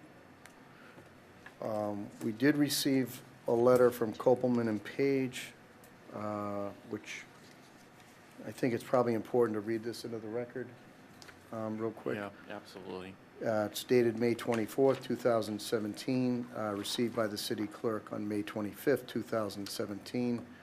It's addressed to Lynn Bouchard, city clerk, Leominster City Hall. The ray line is the petition 767 Willard Street. Petition for driveway easement. Dear Ms. Bouchard, you have asked us to review petition 6917, in which Michael J. King, the owner of property located at 767 Willard Street, requests the city to grant him a driveway easement on abutting city-owned property. The King property is bounded on the east by Willard Street, on the south by another lot, on the west by a city-owned parcel of land, and would have been bounded by Candlewood Drive to the north, but for a narrow strip of the city property that runs along the northern boundary of the King property between Candlewood Drive and the King property to Willard Street. And they refer to that as the strip. Although the King property abuts Willard Street, the owner claims that since 1999, when a home was constructed on the King property, the owners of said property have used a driveway located on the strip, the driveway area, for ingress and egress to Candlewood Drive, and asks that the city grant the owner an express easement allowing such use to continue. You have asked us to review the owner's petition for the grant of easement. For the reasons set forth below, it is my opinion that the city may grant the owner an easement over the driveway area, provided the city obtains the consent of the state legislature, the Department of Energy and Environmental Affairs, the trustees of the Castle Land Realty Trust, who conveyed the city property to the city, and the city council votes to authorize the foregoing. The city property. The trustees of the Castle Land Realty Trust, the trustees, conveyed the city property in 2006 to the city, acting through its Conservation Commission, by deed recorded in Book 6168, page 28. The city property is an odd-shaped parcel of land and contains 65 acres, more or less. The Conservation Commission, with the City Council's approval, signed and recorded an acceptance of deed. It appears, based on the plan referenced in the deed, that the driveway is subject to a slope and utility easement held by the trustees. Now we have a caption entitled, Approval of the General Court. Since the trustees conveyed the city property to the city, acting through its Conservation Commission under the provisions of General Law, Chapter 40, Section 8C, it is my opinion that the city acquired the city property for conservation purposes, and the city property is subject to the protections of Article 97 of the amendments to the Massachusetts Constitution. Article 97 applies to land acquired or dedicated to conservation, open space, passive recreation, water supply protection purposes, or other purposes related to the protection of natural resources. It states that when the city acquires land for an Article 97 purpose, the city cannot convey an easement or other interest in such land, and further, cannot change the use of such land or transfer its custody unless both houses of the general court vote by a 2/3 roll call vote to authorize the conveyance of the easement, the change in use, and the transfer. Should the city want to grant the easement to the owner, the city must submit a petition to the general court seeking special legislation under Article 97. Approval of EEA. The Department of Energy and Environmental Affairs, the EEA, is charged with the protection of Article 97 property. The general court submits all petitions it receives seeking to remove land from the protection of Article 97 to the EEA for review. The EEA has a no net loss policy, which requires a municipality wishing to release land from Article 97 to provide other with land of, I think there's a typo there, other with land of commensurate conservation and monetary value. In other words, the city must mitigate the loss of the conservation land by purchasing new conservation land or dedicating land that is not protected under Article 97 to an Article 97 purpose by a vote of the City Council. However, since the size of the driveway area is relatively small and is already subject to slope and utility easements, it is possible that the EEA will not require mitigation in this instance. City Council vote and Conservation Commission approval. General Law, Chapter 40, Section 15A states that if the city acquires property for a specific purpose, here the city acquired the city property specifically for conservation purposes, the city cannot change the use of the driveway area or transfer the custody of the driveway area to another board or officer unless 2 additional steps are taken. Since the Conservation Commission does not have the statutory authority to convey interests in land, the driveway area needs to be transferred to the custody of the mayor, and the mayor must be authorized to convey the easement. Further, the city, by allowing the driveway area to be used for pedestrian and vehicular access purposes, will change the use of the driveway area as it will no longer be conservation land. The 2 additional steps are as follows. The Conservation Commission must determine that the driveway area is no longer required for conservation purposes. According to the EEA, the Conservation Commission must make this surplus determination unanimously. In addition, the City Council must vote by a 2/3 vote to change the use of the driveway area and to transfer the driveway area to the mayor. The City Council must also authorize the mayor to petition the general court for the special legislation and to grant the easement. Approval of the trustees. The deed, in addition to conveying the city property to the Conservation Commission for conservation purposes, also contains restrictions prohibiting the city from disturbing the natural condition of the city property. For example, the deed states that the city shall not disturb any trees, shrubs, grass, or other vegetation, or remove any soil from the city property, and that no motorized vehicles of any kind or nature may be used on the property. The consequences of violating the terms of the deed are draconian. The deed states that if the city violates any of its terms, title to the city property will revert to the trustees at their option. Although the driveway area constitutes a very small portion of the city property, the deed does not permit the use of motor vehicles. Since the easement is given expressly for motor vehicles to pass and repass the driveway area, and could result in title to the entire city property vesting in the trustees, I recommend that the city not grant the easement to the owner unless the city has obtained the trustees' prior written consent. Typo. Should the city not wish to grant an easement to the owner, the city could enter into a license agreement with the owner, allowing the owner to use the driveway area. The benefit of a license is it is revocable at the will of the city and does not therefore convey a property interest in the driveway to the owner. Rather, it grants the owner the mere right to use it so long as the city does not terminate the license. For that reason, a license may be granted without the approval of the city council, the general court, and the EEA, provided there is no change in use of the driveway area. The city could also require the owner to carry liability insurance and to defend and indemnify the city for any loss or injury. The owner should be prohibited from paving, improving, and installing utilities within the driveway area. However, given the prohibition against motor vehicles, I recommend the city obtain the trustees' prior consent. Please let me know if you have questions or need additional assistance concerning this matter. Very truly yours, Sharon Everett, who's an attorney with Copeland and Page. Well, that's an easy one. Might be easier for Mr. King to move his driveway. Yeah, Be cheaper.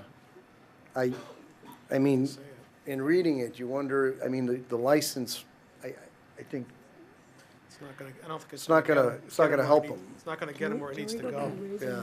Well, the petition that's in its form now, doesn't Can we address raise our any of hands these for things. discussion? What do you Yeah, do?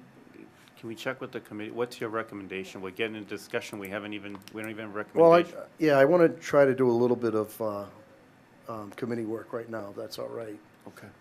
So I just ask Attorney Bedanza if you just continue with, Yeah, I mean, your thoughts. all of those, I mean, obviously, she's suggesting that the license agreement would be a whole lot easier than pursuing an easement, but I tend to agree with you. I'm not sure that the license agreement's gonna get the resident where they need to be. And, but the petition, the form it's in now, doesn't come close to satisfying all of the requirements that Attorney Everett has pointed out in her opinion. So I don't think there's anything we really can do with this petition in its current form. And it would change pretty radically if in fact the resident wanted to pursue the easement and with the city jump through all of the hoops that they're gonna have to jump through. So I think in its current form, my suggestion would be leave to withdraw without prejudice. Counselor Frida, your thoughts? I'd rather give it further time or to have another opportunity to look at it. I understand what's being said here, and I drove up there, and I'm really kind of surprised at how, how that layout is. I'm not so sure how that property was sold with that easement that way, and the access to the property. You give it further time for a couple of weeks and have an opportunity to look at it again, or, I mean, we probably can't do anything, but Counselor Marchand? Through the chair, a few things if I may. The first thing is that after the last meeting, I spoke to the petitioner himself and strongly suggested he sit down with the mayor and work this out, knowing that this would be forthcoming, just because of the nature of it. So I think that's probably the best way to go. Second thing, we pave conservation land, and we work it all the time. Yeah. And an example of that is the Leominster League complex. The city just did some work up there. That's conservation land. The third thing is, in the archives etched in the minutes of this meeting in perpetuity, I want to go on record in saying this is the most bureaucratic thing I have ever heard in my entire political career. And I anticipate that the city of Leominster just blew its entire fiscal year budget on this recommendation from Copeland and Page. It's a very simple thing, and it didn't have to be so complex. I don't understand why it's so complex. But the guidance should have been, sit down with the mayor, work out the lease agreement, so, in petition form, it may not be the right language, but at the same time, hopefully the petitioner will sit down with the mayor and work this out, so you can just, come back to us with a lease. Thank you. So what's the recommendation you wanted to further Well, I time just it? want to get some input from So other. I would recommend further time as well, just in case the petitioner has an opportunity to amend it, for the next meeting, after meeting with the mayor, if he so decides to. Okay? Counselor Counselor Shalfo-Zephyr. Yeah, thank you. I would go along with further time, and what I would like to do is maybe ask the clerk to send a copy of this Coleman and Page opinion to the petitioner for them to review, and then maybe they can contact the mayor. We can get some feedback from the mayor's office as well about whether or not a license, will work in this situation. We're all trying to, I want to help the homeowner, and there seems like there's a way to get there without, the easement. So if we can do it easily with a license, if the mayor can do it easily with a license, I'd be happy to go that way. So I think we do need further time. Counselor Bedanza, you have extra? some Yeah, I other mean, additional thoughts? first of all, it reminds me of something someone told me in law school once, that, if you want me to get it wrong, I can do that quick. This, unfortunately, that opinion is very well thought out, and all of those steps need to be taken. Now, if you sort of take the easy approach and gave an easement without complying with all of those things, all you've done is complicated the homeowner's life. You haven't helped them. So the bottom line is they have two choices. They can pursue a license agreement, which we all want to help them. I mean, there's no question about that these people are innocent, and this is unfortunately a problem they find themselves with. I just think they need to check with their bank and check with maybe their own personal counsel, because we can't give them legal advice as to whether a license agreement is satisfactory and will solve the problem. If they're happy with that, then this could be a simple or a more simple solution. With respect to the paving here is not just because it's conservation land, it's because how it was conveyed into conservation land, which is why all those extra steps are necessary with respect to the paving. It's doable, but it would take a long time, and it's going to take another petition, not this petition. I don't have any particular problem with giving it further time, but to be perfectly blunt with you, it really needs to be addressed in a different fashion in consideration of that opinion, and I completely agree with the counselor at large. Let's get that opinion to the homeowners so they know what we're dealing with and what they're dealing with. But if you want to give it further time, I won't stand in the way, but I don't think it's doing them any good. Yeah, I Okay, so it tend sounds to, like- I tend to agree with Counselor Bedanza. I do have a couple of questions. I don't know if anyone can answer them, but is it possible for the city to lease the property in some type of creative long-term lease so that it essentially gives the homeowner, I think what he's looking for is an ability to market his home when he wants to market his home. They would need a 99-year lease to give them Right. title, and that's the same as the fee simple interest under the law. And all of those things that Attorney Everett suggested would be triggered by, in my opinion, any leasehold interest, even if it was a 20-year leasehold interest, which would be, I think, to any buyer, unsatisfactory. They really need to check with the conveyancer when they bought this property to see who dropped the ball. Yeah. And see if they have title insurance and all Right. of the rest, because they got a significant, even though, I mean, I have to confess, I haven't been up there, so I don't know if the councilors that have, whether it lends itself to move the driveway, because if it doesn't, then this problem even gets more significant. But I think that the leasehold interest doesn't answer it, and I don't think the license answers it. I think No. if you can't move that driveway, I think you're gonna have to muscle through all of those things that Attorney Everett suggested and come down here with a petition that addresses, we have to give custody back to the mayor. We have to approve the EEA application. Those things, they need to be helped into a petition that addresses those things. This is really an unfortunate circumstance for this particular resident. And then the other question I have, if anyone can weigh in on it, is the Castle Land Realty Trust trustees, are they around? I believe they are. They're still- Because they're yeah, still, They're still Still okay. up there, Well, yeah. that's a positive. Yeah. I know Counselor Frida did inspect the property. I don't know if you want to weigh in on that. Yeah, and I was actually shocked when I looked at it. I mean, somebody really dropped the ball. You know, whether it be the the process of closing. But I mean, this gentleman's got to get it straightened out because he'll never be able to sell it. I mean, I don't even know that you can get in on the other side. I mean, I think the assumption was made, if you look at it, the assumption is made that they're coming in off of Willard Street like all the other properties. That's not the case. It's coming in and cutting over the piece of land.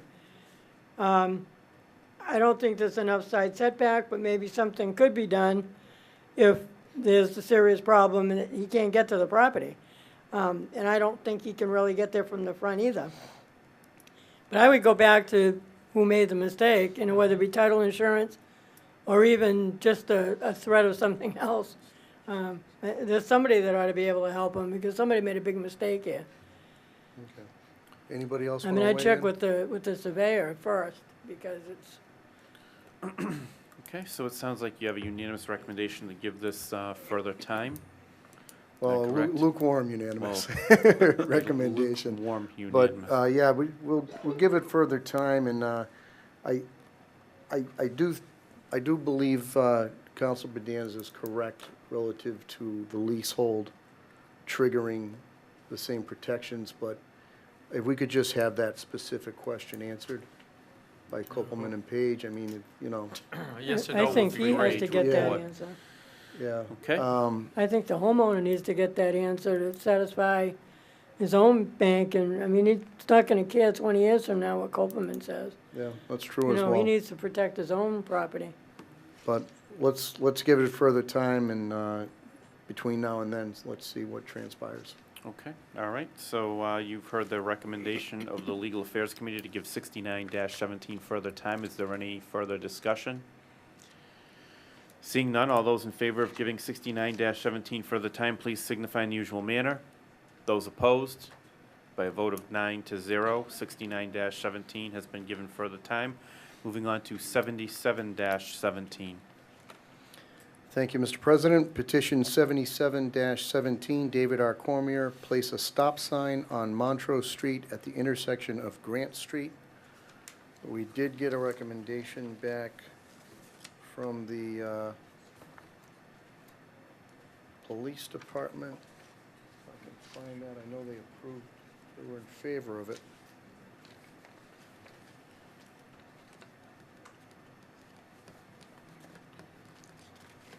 I don't think it's, I don't have it handy for some reason. But I do know they were in favor of it. I don't think they said much, Yeah, it's right much here. more beyond that. Do you want to, Mr. President, you want to read that? Yeah. Thank you. This recommendation came from Mike Goldman, the interim police chief. Dear City Clerk Lynn Bouchard, he wrote this on June 12, 2017, in reference to communication 75-17 and 76-17 referred to me by the Ways and Means Committee on May 22nd, 2017. I, on behalf of the Leominster Police Department, know of no good cause to oppose the renewal of these two licenses. That was one of them. And then he also said, in reference to 77-17, I, on behalf of the Leominster Police, support the placement of a stop sign on Montrose Street at Grant Street. Sincerely, Mike Goldman. Okay, thank you. I had that. I didn't see the second paragraph. Given the police department's support of this, my recommendation would be to grant, and I just ask you to poll my committee. Okay, Councilor Frida? Councilor concur. Marchian? Councilor Schaffel Zephyr? And Councilor Bedanza? I'm in favor. Okay, so you've heard the unanimous recommendation of the Legal Affairs Committee to grant 77-17. Is there any discussion? Seeing none, all those in favor of granting 77-17, please signify in the usual manner. Those opposed, by a vote of 9-0, 77-17 has been granted. Moving on to the City of Leominster's financial report. Is the Chairman of Finance ready to report? Yes, Mr. President. We have a balance in the stabilization account of $14,440,784.75 unchanged since our last meeting. With respect to a free cash summary, free cash was certified in the amount of $9,207,654. With all of the appropriations either granted or pending, those total $7,963,034, assuming all of the communications that are on the agenda, either for action or for the first time this evening, assuming those are passed, there would be an amount available for appropriation of $1,244,620. Okay, so that is the financial report. Does anybody have any questions or comments regarding that? Seeing none, we will move on to items under finance, beginning with C-82. Mr. Chairman, are you ready to report? Yes, Mr. President. C-82, relative to the appropriation of $24,000 to the snow and ice overtime account, same to be transferred from excess and deficiency. Looking at the most recent Munis report, the snow and ice salaries account is over expended by the amount of $23,574.65, and thus the request for $24,000 to pay for that deficiency. As we know, the snow and ice account can deficit spend, but we need to reimburse the account for $24,000, and it would be my position to grant, and I'll check with members of my committee. Okay, Councilor Shuffles. Councilor, Councilor I Marchand. concur. So, Mr. President, the recommendation of finance on C-82 is to grant unanimously. Okay, so you've heard the unanimous recommendation of the Finance Committee to grant C-82. Is there any discussion? Seeing none, all those in favor of granting C-82, please signify in the usual manner. Those opposed, by a vote of 9-0, C-82 has been granted. Does the chairman have an order? Yes, Mr. President, in order that the sum of $24,000 be appropriated to the snow and ice overtime account, same to be transferred from the excess and deficiency account. Move for the adoption of the order. Okay, you've heard the request for the adoption of the order. All those in favor of adopting the order, please signify by saying yea. Yea. Those opposed, by a vote of 9-0, C-82 has been adopted. Moving on to C-83. C-83, relative to the appropriation of $260,000 to the snow and ice expense account, same to be transferred from the excess and deficiency account. Once again, this is for rented equipment for the snowstorms in this winter. The account, as of the most recent Munis report, indicates that it is overexpended to the tune of $255,926.46, and the $260,000 is needed to meet the deficiency in that in the rental account. So it'd be my position to grant C-83, and I'll check it with my committee members. Councilor Marchand? I concur. So the Okay. unanimous recommendation of Finance, Mr. President, is to grant C-83. Okay, so you've heard the unanimous recommendation of the Finance Committee to grant C-83. Is there any discussion? Seeing none, all those in favor of granting C-83, please signify in the usual manner. Those opposed, by a vote of 9-0, C-83 has been granted. Move for the adoption of the order. Yes, Mr. President. C-83, ordered that, move to order that $260,000 be appropriated to the snow and ice expense account, same to be transferred from the excess and deficiency account. Move for the adoption of the order. Okay, you've heard the request for the adoption of the order. All those in favor of adopting the order, please signify by saying yea. Yea. Those opposed, by a vote of 9-0, C-83 has been adopted. Moving on to C-84. Yes, Mr. President. C-84, relative to the appropriation of $50,000 to the workers' compensation expense account, same to be transferred from the excess and deficiency account. The fiscal year 2017 budget contained a appropriation for $693,000 to insurance. Of that sum, $168,000 of it was for workers' compensation. I note from the Munis report that of that $693,000, $660,522.60 67 cents has been expended through May 22nd, There's a letter indicating that this additional $50,000 is needed for settlements, to meet settlements of workers' compensation. And it would be my position to grant C-84, and I'll check with members of my committee. Counselor Shalfo-Zephyr? Right. Question through the chair. The insurance line, are you looking at that as 693,000?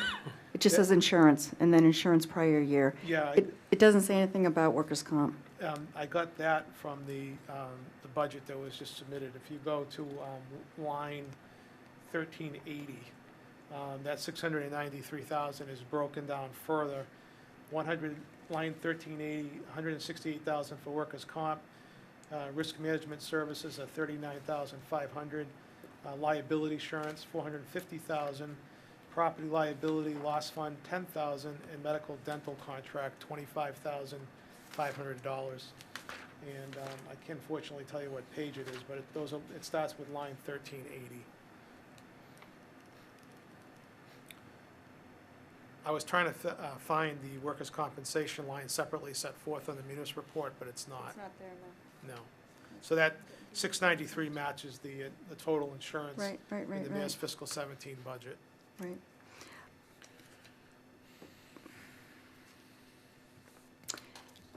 I'll support the appropriation, but I want backup.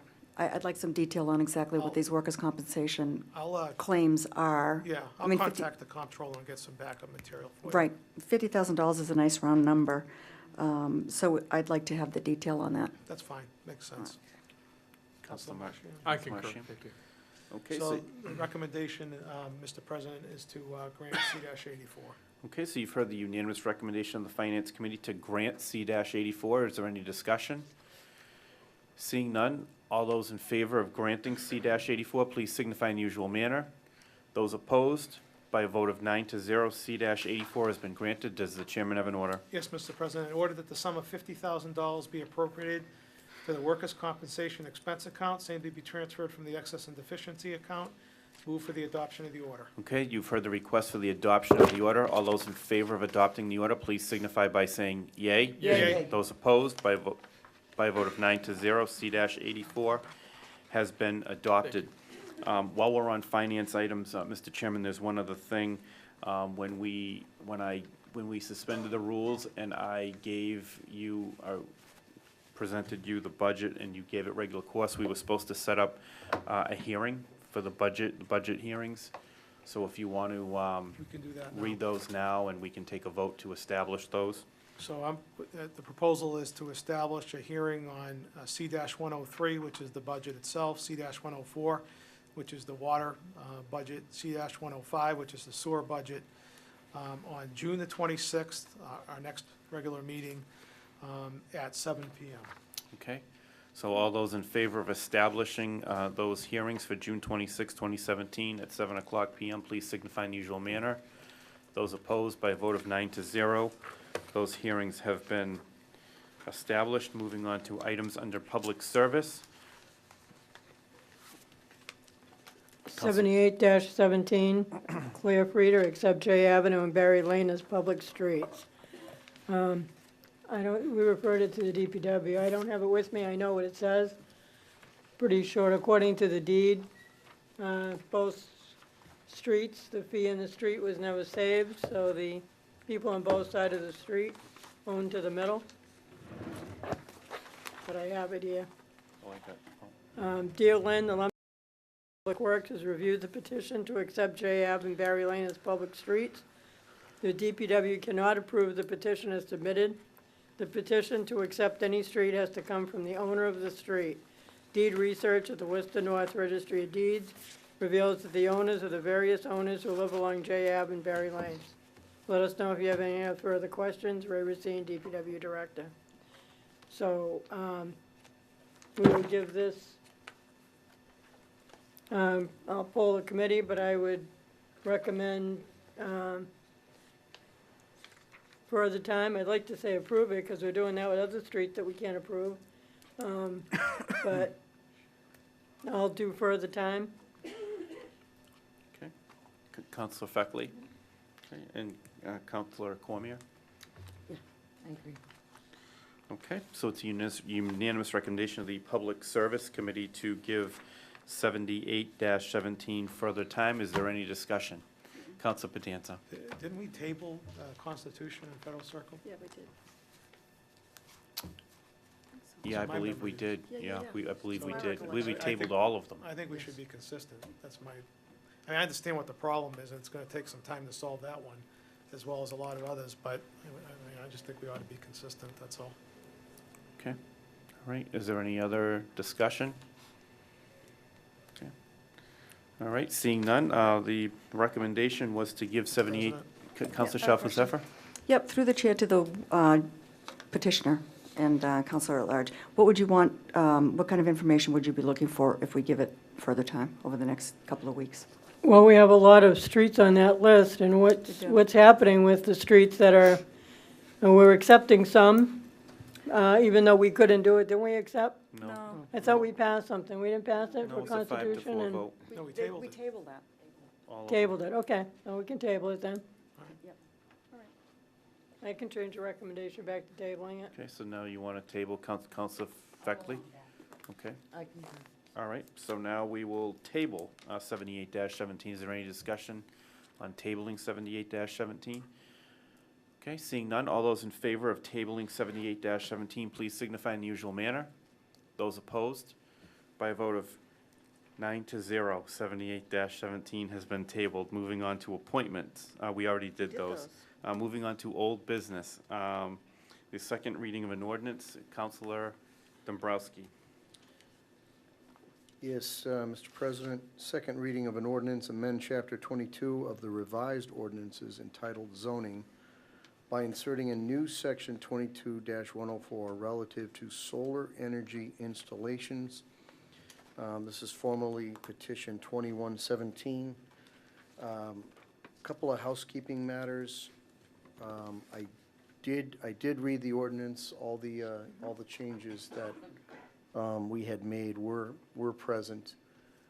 Copeland and Page has sent us down a couple of additional changes that we wanted to make, so I believe I need to make an amendment, or at least two amendments to the ordinance. So initially, I'll move to amend section 4.G.6 to add the last sentence reading, "There shall be no parking allowed along the sides of the access driveway."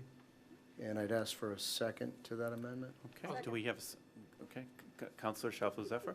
Okay, all right, so you've heard the motion and the second to amend 4.G.6, is that correct? Correct. Okay, is there any discussion? Okay, Can we just do the both of them with the same amendment? Just keep going. We could, I Yeah. mean, you know, Let's do that. you want to do that? Yes. okay, All right, that's fine with me. Okay. In addition, we need to amend the ordinance to add section 4.H.3, which reads, "There shall be no parking of vehicles allowed along the sides of the access driveway during the construction of the solar facility." So I would move to amend the ordinance to add those two sections. Okay, so you've heard a motion, and Second, yeah. Councilor Shalfo Zephyr, you second that as well? All right, to add, to amend section 4.G.6 and add section 4.H.3. Is there any discussion? Seeing none, all those in favor of this amendment, please signify in the usual manner. Those opposed, by a vote of 9-0. The second reading of this ordinance has been amended. And my recommendation is to adopt the second reading of the ordinance as amended. Okay, And and I'll poll the poll you. committee. Okay, Councilor Frida, you in concurrence? Councilor All set, Marchian? thank you. Councilor Shalfo Zephyr? I'm fine. Councilor Bedanza, are you all Yes. set as well? Okay, so you've heard the unanimous recommendation of the Legal Affairs Committee to adopt the second reading of this ordinance as amended. Is there any discussion? Seeing none, we will do this in a roll call vote, beginning with Councilor Frida, Yay. Councilor Dombrowski. Yay. Councilor Shalfo Zephyr. Yay. Counselor Feckley. Yay. Counselor Bedanza. Yay. Counselor Lanciani. Yay. Counselor Cormier. Yay. Counselor Marchian. Yay. And I will be recorded as yay by a vote of 9-0. The second reading of this ordinance has been adopted. Moving on to the second reading of an ordinance. Thank you, Mr. President. Second reading of an ordinance, amend Chapter 22, Section 22-17 of the revised ordinances entitled zoning by amending energy system renewable in the table of uses and inserting on-site solar system and off-site solar system. My recommendation is to adopt the second reading of the ordinance. Okay, Counselor Frida, you all set? Counselor Marchian? All set, thank you. Counselor Shalfo Zephyr? Okay, Counselor Bedanza? Yes. Okay, so you've heard the unanimous recommendation of the Legal Affairs Committee to adopt the second reading of this ordinance. Is there any discussion?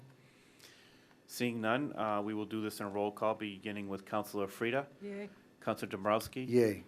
Counselor Shalfo Zephyr. Yay. Counselor Feckley. Yay. Counselor Bedanza. Yay. Counselor Lanciani. Yay. Counselor Cormier. Yay. Counselor Marchian. Yay. And I will be recorded as yay by a vote of 9-0. The second reading of this ordinance has been adopted. Moving on to the second reading of an ordinance.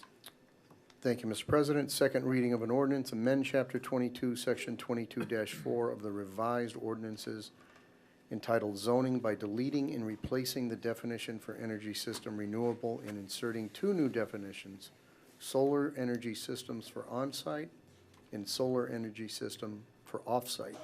Again, my recommendation is to adopt the second reading of the ordinance. Okay, Counselor Frida, you in concurrence? Counselor concur. Marchian? Counselor Shalfo Zephyr and Counselor Bedanza? Yes. Okay, so you've heard the unanimous recommendation of the Legal Affairs Committee to adopt the second reading of this ordinance. Is there any discussion? Seeing none, we will also do this in a roll call vote, beginning with Counselor Frida. Yay. Counselor Dombrowski. Yay. Counselor Shalfo Zephyr. Yay. Counselor Feckley. Yay. Counselor Bedanza. Yay. Counselor Lanciani. Yay. Counselor Cormier. Yay. Counselor Marchian. Yay. And I will be recorded as yay by a vote of 9-0. The second reading of this ordinance has also been adopted. Moving on to the second reading of an ordinance.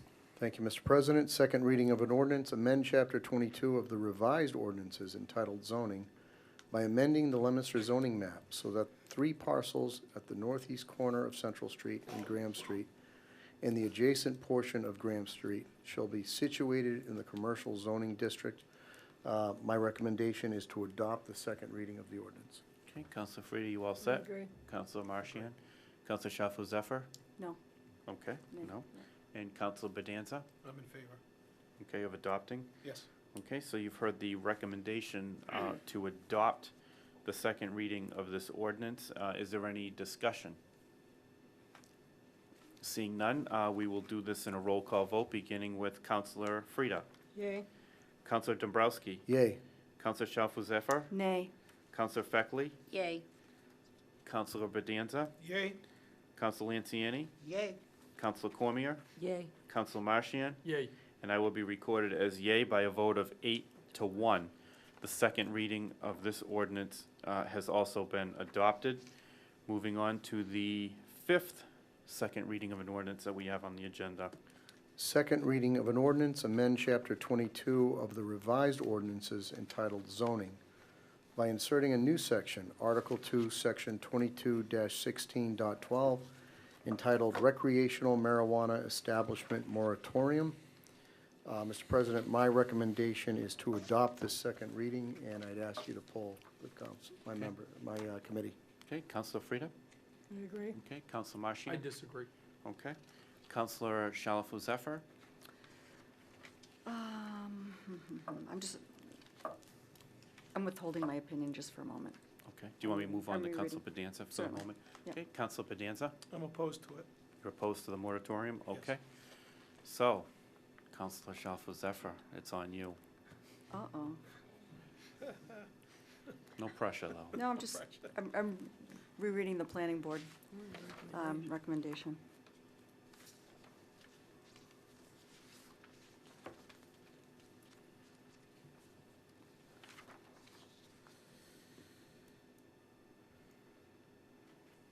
Okay. So a yay vote is to support the moratorium, correct? Yeah, yes would be you support it. Recommendation. I'm sorry? It's only the This- recommendation. It's only a recommendation. Right. only a We're legal affairs looking for a recommendation. recommendation. So far, two people want to support it and two people don't. So if you say yes, then the recommendation will be to grant. If you say no, the recommendation will be to deny. Why, I'm just wondering how, now, how does this fit in with what we did earlier, which was to table the conversation on recreational marijuana until the state comes out with some guidelines? So we're not doing anything about zoning.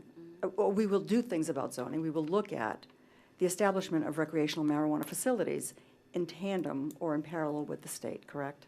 That's correct. So I'm just trying to figure out how this fits with that.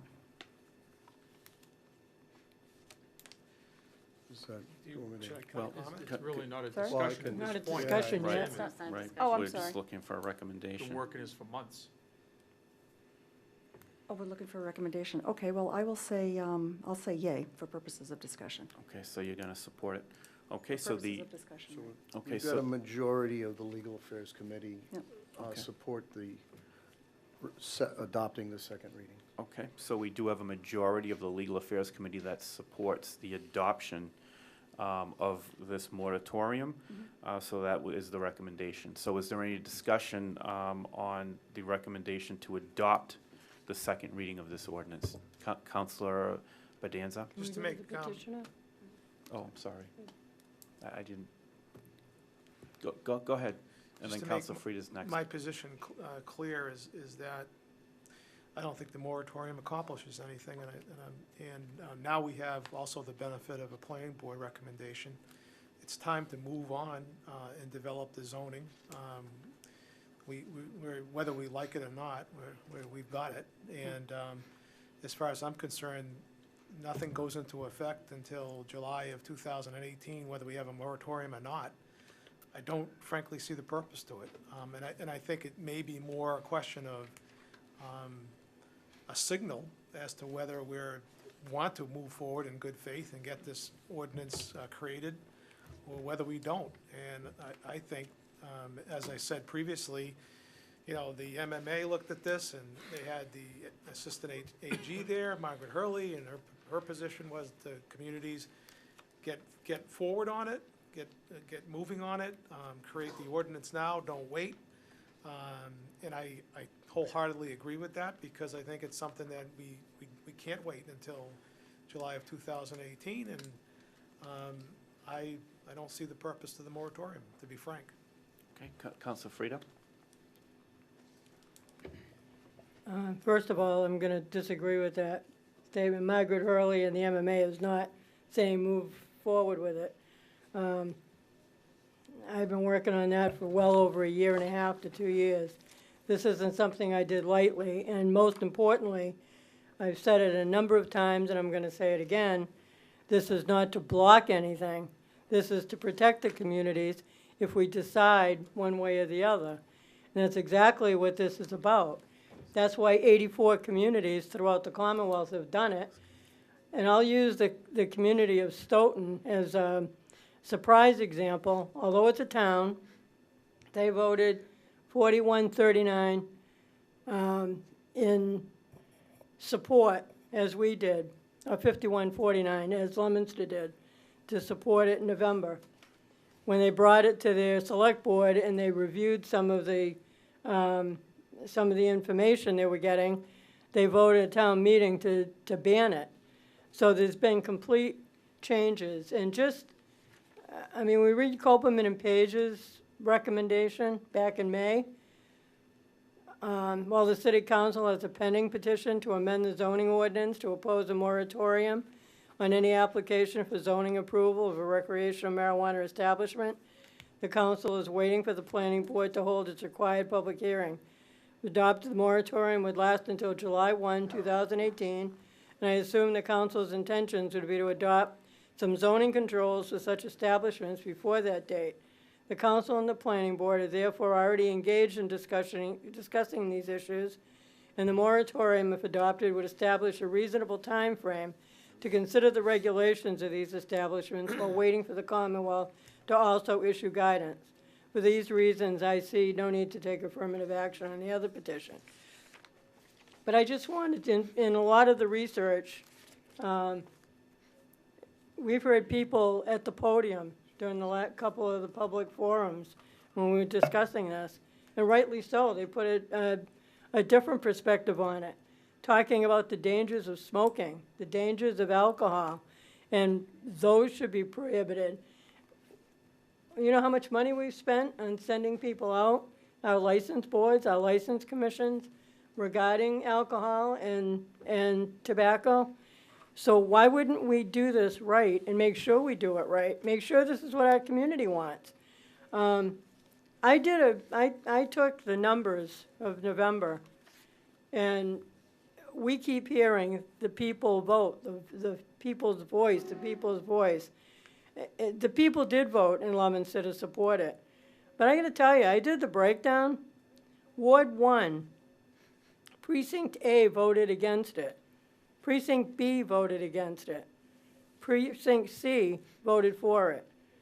Ward 2 was the only ward that all three precincts supported it. Ward 3, Precinct A supported it. Precinct B and C said no. Ward 4, Precinct A said no, Precinct B said no, Precinct C said yes. Ward 5, Precinct A said yes, B said no, C said yes. Out of 15 precincts, 8 said yes, 7 said no. And the yes totals were 10,014, the no totals of 9,545, with blanks of 392. So there's 552 in support. There's 160 vote difference between the two, and that was back in November. It wasn't an overwhelming mandate. It was, I think people are realizing now, how is this going to be implemented? What is it going to be? You know, we're looking at some of the bans. There's some real concern about so many bans taking place now, and I'm not suggesting banning it, but I really think that that discussion has to be had in the process, and that should be part of the looking at the zoning. Some of the bans are because of communities around us. Most of the communities, I found it noticeable that 2 of the planning board members that ended up voting, they were supportive, but somehow they didn't know that I had an end date of July 1st on there. They said there wasn't an end date. That was part of their issue. But 2 of them, one from Pepperell and one from Bolton, both have moratoriums in their own communities. So I find that kind of telling, that they would vote against having one here. So, and I think that's what's being created, because this was, and it's certainly not to cast any aspersions on the people that put the ballot initiative together. It wasn't legislators and it wasn't attorneys. It was an advocacy group, and it's flawed. It's absolutely flawed. And I think that's why there's such an issue with it. Just Friday, in the Herald, lawmakers eye incentives for cities and towns to okay pot shops, because Boston is scared to death that they're going to become the hub of pot activity because everybody around them is banning it.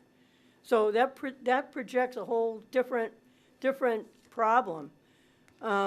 We need to look at the whole picture and see what we really want here. I've been here 30 years. I sat through the Pyramid Mall. I sat through a divisive community on whether there should be a mall, whether there shouldn't. And everybody was excited because at that time they were going to give us $650,000 to start Samoset School. That was a big amount of money. And everybody was getting excited because that could give us the beginning of a new school. We spent more time on the casino, right, wrong, or indifferent. People had a strong opportunity to speak. People voted in both cases, the mall and the casino, 2 huge things that were going to highly impact their community. And this community had the opportunity to vote and gave us the direction. Do we think as a council we should give the opportunity or create the opportunity for people to be able to vote on this? Maybe that's the discussion we need to have. But I firmly believe that, and I can see the writing on the wall. I've been listening to everybody. I've been hearing feedback with Facebook pages on how councilors think, and this may go down. But, you know, I've worked hard on this. I've worked hard on it with the MMA, watching communities. Colorado has allowed, one of the major problems with the vote is that they have, the conflict with the law right now says that to opt out, and I know the councilor from Ward 4 didn't want any opt-out language in whatever we were gonna do originally, but it's in the law. It's in the law, so there is an opt-out process. But the opt-out process right now is allowing people to go to the ballot. It has to be a ballot initiative. The laws of the Commonwealth pretty much give the legislative authority to a council. So now there's conflict, and there's tons of litigation that they're worried about. So that needs to be corrected. 2 or 3 communities, Westboro for one, did both. They took it to town meeting, and they also did it with ballot. So they covered it both ways, just in case there might be a problem. So I firmly believe that a moratorium doesn't have to go to July 1. If we're ready December, or we're ready in November after having discussions, we can lift that moratorium. It means that we can't go beyond that. Nobody's saying that we're holding it to that date. So, I mean, I don't understand why there would be a major issue, you know, with a moratorium that would protect us at the very least, and give us an opportunity to hear from the people who we represent. Is there any other discussion? Councilor Dombrowski, I haven't heard from you yet. I had a question. The planning board letter references a date of March 15th, 2018. The word "for" counselor and the counselor at large are talking about July of 2018 as deadlines for the state. Is it, can that discrepancy be explained? Is that simply a mistake? I can explain Councilor it. Bedanza? All right, well, first of all, the application process for recreational marijuana starts on April 1, 2018, but the state isn't going to grant any licenses until July 1 of 2018. I'd like to respond to a couple of things that have been said. First of all, with respect to Margaret Hurley, the Assistant Attorney General, I read from the Beacon, which is the MMA monthly publication, April 2017, I quote Ms. Hurley. She says, "I think communities need to deal with this now," said Margaret Hurley, Chief of the Unit of the Attorney General's Office that reviews and approves town bylaws. "I know it's difficult, but I think during 2017 is the time to deal with it. Any legislative adjustments to the law are likely months away, and initial regulations governing implementation of law are a year away. But communities are advised not to wait for these developments before they prepare for the new within their borders." Those are all quotes from Margaret Hurley. I never suggested to anybody that we should not have an opt-out provision with respect to recreational marijuana. I see no purpose to this moratorium other than semantics. It's not going to do anything. I think, as I've said repeatedly, we need to deal with this now. Better is sooner than later. You know, a lot of the discussion, you know, with respect to the moratorium that we just heard is about a ban, about bans. Well, if we don't pass a moratorium, there's nothing to stop someone from starting a referendum initiative to ban marijuana in Leominster. And so be it. The people spoke. There was a vote. Yeah, it was close, but they spoke. And it's our responsibility to in good faith, go forward as public officials to deal with what the result of that vote was until it changes. If somebody wants to lead the charge for a ban, they have every right in the world to do it, and maybe they can convince enough voters to do it. But in the meantime, I think it is our responsibility, based on the only vote that's been taken, is like it or not, is to as Attorney Hurley suggested, deal with this situation. It's not an easy situation, nor was it with medical, but we got to deal with it. Okay. And I for one don't want to wait. I want to deal with it now. I want to deal with it in a concerted effort, a deliberate effort, so that we do get it right. If someone wants to lead the charge for a ban in the meantime, that's their right. And if that's what happens, then that's what happens. But I don't see anybody doing that at this point. I don't see anybody stepping up to the plate. And if the object of this moratorium is to ban recreational marijuana in Leominster, then the moratorium is ill-intended. There should be another process. Councilor Frida.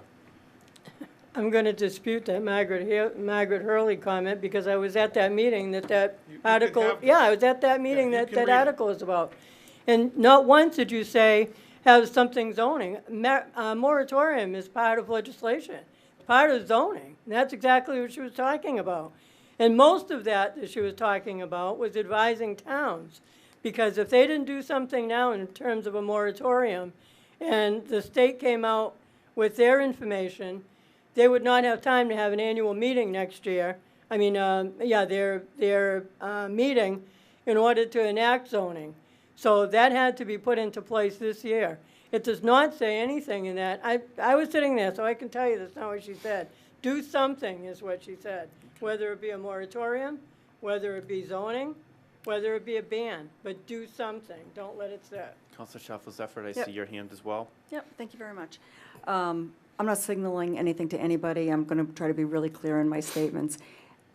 I'm not thinking about a ban, but I don't want to spend time developing something or local guidelines in a vacuum when we don't know what the state is going to come out with. You're right, medical marijuana was a very lengthy, very detailed, very arduous process.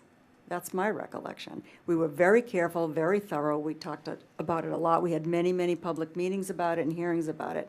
So if the state is going to take a year, or if they are taking some number of months to come up with regulations in the way that they want recreational marijuana facilities to be implemented, I don't want to spend time at subcommittee meetings developing something that is inconsistent with what they may come out with. It makes sense for me to delay it. It is, I'm not talking about a ban, I'm not signaling anything to anybody, but just, my own perspective is that why develop something in a vacuum when we have to really coexist with what the state is going to, we have to operate within what the state guidelines end up being.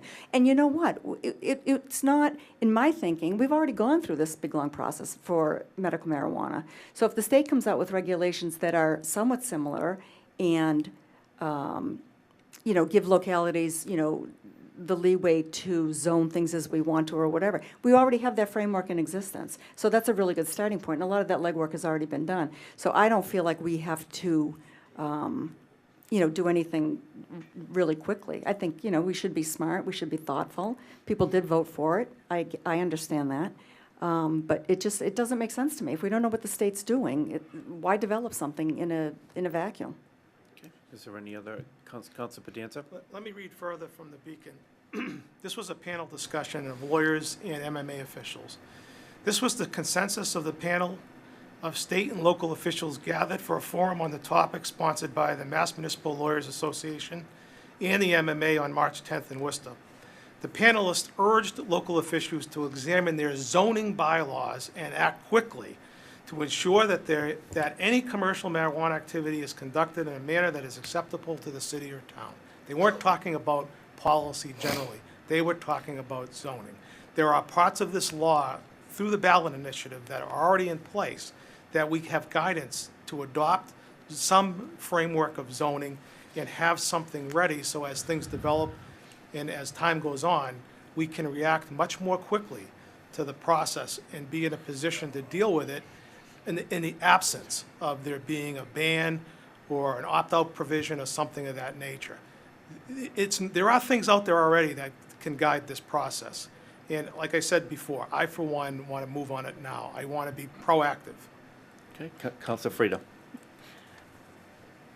I know we're hearing from an attorney, but a moratorium is a zoning instrument. We're talking about amending the zoning by adding recreational marijuana. So yeah, when that panel, you're not going to tell me anything about the MMA that I don't know. I've been at all of them. So you can read from the Beacon, but I can tell you I'm sitting there. And I know what was said. And this is part of zoning, is recreational. Maybe you should listen to what I read. So it says here, marijuana activity is conducted in a manner that is acceptable. So if you're conducting activity under a zoning bylaw, that means you're dispensing marijuana, not a moratorium. Doesn't say that. Okay. You can All read right. it. It's right here. Counselor Dombrowski, did I see your hand as well? Yeah, I think if the council president's memory is accurate, I think I approached you 5 months ago about perhaps forming a special committee because I could see this issue coming It up. was more like a month ago. No. Yeah. It was, when were we sworn in? Huh? When were we sworn We in? were sworn in January, but I had to reorganize about a month ago. No, but it was a little long. Regardless of that, I'm in favor of moving quickly in getting this ordinance complete. And I think as chairman of legal affairs, it's probably going to be my charge to do that, and I'm happy to do that. I'm also in favor of the moratorium. Simply because, why not? How, I don't know what the state is going to do. I don't know what they're gonna do. I do know that I would rather have some semblance of control over my community while we're getting this thing straightened out. And when it's ready to go, if we're in favor of it, then that's what we're gonna do. But this is not something like, you can't have one and not have the other. You can do both, and you can keep some semblance of security in the event that things change. And if anything, I know that dealings with the state change. That's my feeling on it. And I'll tell you another thing, because people have spoken on this issue at the podium. The moratorium does not affect medical marijuana. It just doesn't. Doesn't affect medical marijuana. We got medical marijuana going on all around us. Number two, the moratorium doesn't affect people who want to grow their own plants. It doesn't affect people who want to smoke marijuana. Smoke them if you got them, right? Doesn't affect any of that. It's talking about regulating a substance. And what's the best way to do that for the community? There is no downside, none, to having the moratorium in place and working aggressively on the zoning at the same time. There is none. So I'm in favor of it. Counselor Feckley, did I see your hand? Yes, there's absolutely nothing that I disagree with my three colleagues to my left. I agree with every single thing that they have said. The moratorium is legislation that we have the right to enact. There is really, at this point, no sense of urgency, and one of the main reasons is because I sat on the Ways and Means Committee when we did, chaired it, as a matter of fact, when we did medical marijuana, and it was an arduous process. But this is not our first entry in the rodeo. We did medical marijuana. If we hadn't done that, I would say we need to get going on it. I would say that. But because we've already zoned medical marijuana, and I think we did it brilliantly, I really do. What's the problem with enacting a moratorium? Give us a little bit of a cushion. I mean, first of all, we got to get through the budget. I mean, we're not going to be doing this within the next couple of months anyway, right? And then the deadline is July 1st. That's going to come up fast, I understand. But I think we can do it fast. So I'm definitely going to support the moratorium. Okay. Is there any other discussion? Okay, seeing none. The recommendation, once again, on this second reading, the recommendation is to adopt. So a yea vote will be to adopt the moratorium, and a nay vote will be to deny it. And we will do this in a roll call vote, beginning with Counselor Frida. Yay. Counselor Dombrowski. Yay. Counselor Shalfo-Zephyr. Yay. Counselor Feckley. Yay. Counselor Bedanza. Nay. Counselor Lanciani. Nay. I'm sorry, what was that? Nay. Okay. Counselor Cormier. Nay. Counselor Marchian. Nay. and I will be recorded as nay. So by a vote of 4 to 5, the second reading of this ordinance has not been passed. There is no moratorium. Okay, is there any other old business to come before the city council? Oh, I do. Council Feckley? I just wanted to mention, and I understand and appreciate the fact that the mayor has been really busy with the school department and the budget. But in a letter dated to us May 22nd, 2017, he does answer, in response to your request for an update on the new police station, I will provide that information at the next city council meeting, which would have been tonight. And we did not receive any information tonight. So I just wanted to make that public statement. Thank you. Okay. All right, is there any other old business to come before the city council? Seeing none, we will move on to new business, and we have 2 first readings of an ordinance. And the first reading of an ordinance, Mr. Chairman of Legal Affairs, are you ready to report? I am, Mr. President. First reading of an ordinance, amend Chapter 2 of the revised ordinances entitled Administration by amending Section 2-42.1 entitled Fee Schedule by deleting the fee amounts for gasoline, vehicle tank pump, and adjusting and inserting new fee amounts. My recommendation is to adopt the first reading of the ordinance and schedule a hearing for the second reading for June 26, 2017 at 6:50 p.m. Okay.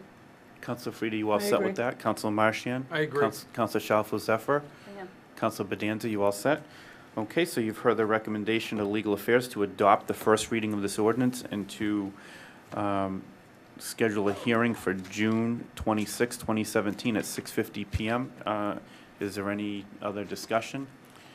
Seeing none, all those in favor of adopting this first reading, we'll do this in a roll call vote, beginning with Councilor Frida. Yay. Councilor Dombrowski. Yay. Councilor Shalfo Zephyr. Yay. Councilor Feckley. Yay. Councilor Bedanza. Yay. Councilor Lanciani. Yay. Councilor Cormier. Yay. Councilor Marchian. Yay. And I will be recorded as yay. So by a vote of 9-0, the first reading of this ordinance has been adopted, and the hearing has been established for June 26, 2017 at 6:50 p.m. Moving on to the first reading of an ordinance. Thank you, Mr. President. First reading of an ordinance, amend Chapter 13 of the revised ordinances entitled Motor Vehicles and Traffic by amending Section 13-25 entitled Parking for Sale Prohibited by inserting a new subsection, Section 13-25.1, entitled Parking for Sale on City Property. Mr. President, my recommendation is to adopt the first reading of the ordinance and schedule a hearing on the second reading for June 26, 2017 at 6:55 p.m. Okay, Councilor Frida, you all set with that as well? Adopting the first reading? Yeah, I have a question. No, Okay. oh, wait. All right. Councilor Marchian? I'm all set, thank you. Councilor Shalfo Zephyr? I'm fine. Councilor Bedanza? I'm good. Okay, so you've heard the recommendation of the Legal Affairs Committee to adopt the first reading of this ordinance and to establish a hearing on June 26, 2017 at 6:55 p.m. Is there any discussion? Councilor Frida. Yeah, to the Chair of Legal Affairs, maybe you would know, someone asked me, there was a food truck parked at the Southeast School during a pickup softball game or whatever, and it was pulled onto the lot at the bottom of the hill where the kids slide. Is that something that would be regulated if this goes through? That, I mean, I is that think considered that's school? something that would be prohibited if this goes through. I think that would be, this ordinance would preclude that. So how would that be prohibited? Would that be with, would they have to get a permit to be there? I think they just can't be there. Right. I think the feeling from the administration was that these are matters that should be on private property versus taking up city property. I think there's a lot of concerns, health concerns, regulation concerns. I don't disagree with it. I'm Things just along saying that, that, yeah. how are these gonna be enforced? Oh, probably the way all ordinances are enforced. Okay. All right, is there any other discussion? Seeing none, we will do this in a roll call vote, beginning with Councilor Frida. Yay. Counselor Dombrowski, Yay. Counselor Shalfo Zephyr, Nay. Counselor Feckley, Yay. Counselor Bedanza, Yay. Counselor Lanciani, Yay. Counselor Cormier, Yay. Counselor Marchian. Yay. And I will be recorded as yay by a vote of 8-1. The first reading of this ordinance has been adopted, and the hearing has been established for June 26, 2017 at 6:55 PM. Is there any other new business to come before the city council? Councilor Bedanza. I need to set up a subcommittee meeting, I don't know if that's the Okay. time to do it, for street acceptance. Okay. And it is important at this particular meeting, so all the ward councils especially, to come forward with lists of streets in their ward that they feel appropriately deserve the most attention for a variety of reasons. So we need cooperation from everybody so we can at least figure out what the extent of the most serious part of this problem is. So this meeting date, hopefully, would be something that everybody could attend. And I know we have a lot of other things going on at this time, but I don't know what the schedule looks like. I know we have budget hearings on the 20th and 21st next week. I don't know of any other subcommittee meeting that's scheduled besides those. I don't know if we wanted to set something up with those two meetings next week. That might be too much to have a third meeting. Yeah, I agree. So perhaps the following week or the first week of July, I don't know.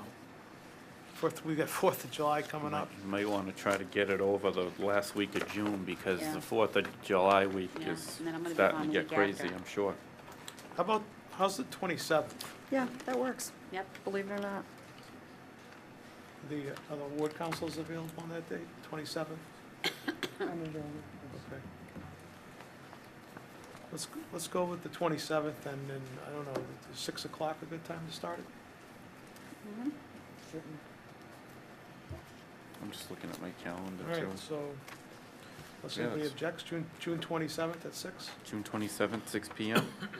Okay. All right, so that subcommittee meeting has been established for June 27th at 6 PM. Is there any other new business to come before the city council? Councilor Shalfo Zephyr. Yeah, thank you very much. I'd like to establish an ordinance review subcommittee meeting. How about the same day at 5? That'd be okay. Can you do that? Okay, all right. So ordinance review subcommittee, June 27th at 5 PM. Okay, so that has been established. Is there any other new business to come before the city council? Council Marchian? I'd like to respond, in the public forum this evening, we had a senior member, very well-respected member of the school committee, who had made a request to the city council regarding a bond that we voted on a while back. I was wondering if there's a possibility that the mayor can, or the comptroller can actually write a letter on our behalf to explain how that money was being dedicated, if there's any confusion. Because at that point, there was a concern about using that money for school department expenses. And I don't, from everything I've heard and know about it, it can't be done that way. I just want to make sure it's an official response back to her out of respect. I agree. I think you're talking, apples and oranges by Right. rescinding a loan order like that. So what might be a good idea is we can make this request to the mayor. Yes, And maybe please. during his budget presentations and things, he can, once again explain, because this, I know it's been thrown out there, I've heard it before. Right, right. Maybe he can explain how this is playing in to the city's finances and long-term plan, and how it's not affecting the problem at hand. So I think that maybe during budget time might be a good idea for him to address that, so thank you Thank very you. much. We'll try to clear that up. Is there any other new business to come before the city Councilor Frida? Not really business, just a comment I wanted to make. The little, last Saturday night at the soccer game, not last week, the week before, little Tommy Joffrey saw it on the front page of the paper. He has a brain tumor. He was the star of the show. He was taken on the field by the team. He was brought before all the fans and the fort, which is a real fan base, and they all started chanting Tommy, and he was like the king of the field. So it was a really great experience for him, for his family to be able to enjoy that. And Sentinel did a really good story on that, real kind of human interest thing, so I wanted to point that out. All right, is there any other new business? I just have one last thing. I was at the firefighters Memorial Sunday yesterday morning, and prior to that, I had spoken with the emergency management, but I had another conversation with members of the emergency management yesterday morning, and they always want to make sure that an invitation is extended to us every Saturday morning from 6:30 a.m. to 8:30 a.m. They have a breakfast there for their members, and they would love to see us there once in a while. The cost is $5 a person. Councilor Lanciani and I have it in our calendars to go this coming Saturday. If anybody else wants to come as well, although I just make sure that we're kind of careful about not all being there at once, so that there's no question about whether we're talking business there, city council business, having a meeting or not. But it'd be nice, they said, if we could stop by every once in a great while on a Saturday morning and have breakfast with them. They'd appreciate that. So okay, if there's no other new business, is there anything to come into the community calendar? Seeing none, at this time I'd ask for a motion to adjourn. In a second. Okay, Councilor Shalfo-Zephyr, and do I have a second to adjourn? Councilor Cormier, and a vote to adjourn. All those in favor of adjourning? Okay, the city council meeting for June 12th of 2017 is now adjourned. Thank you all very much.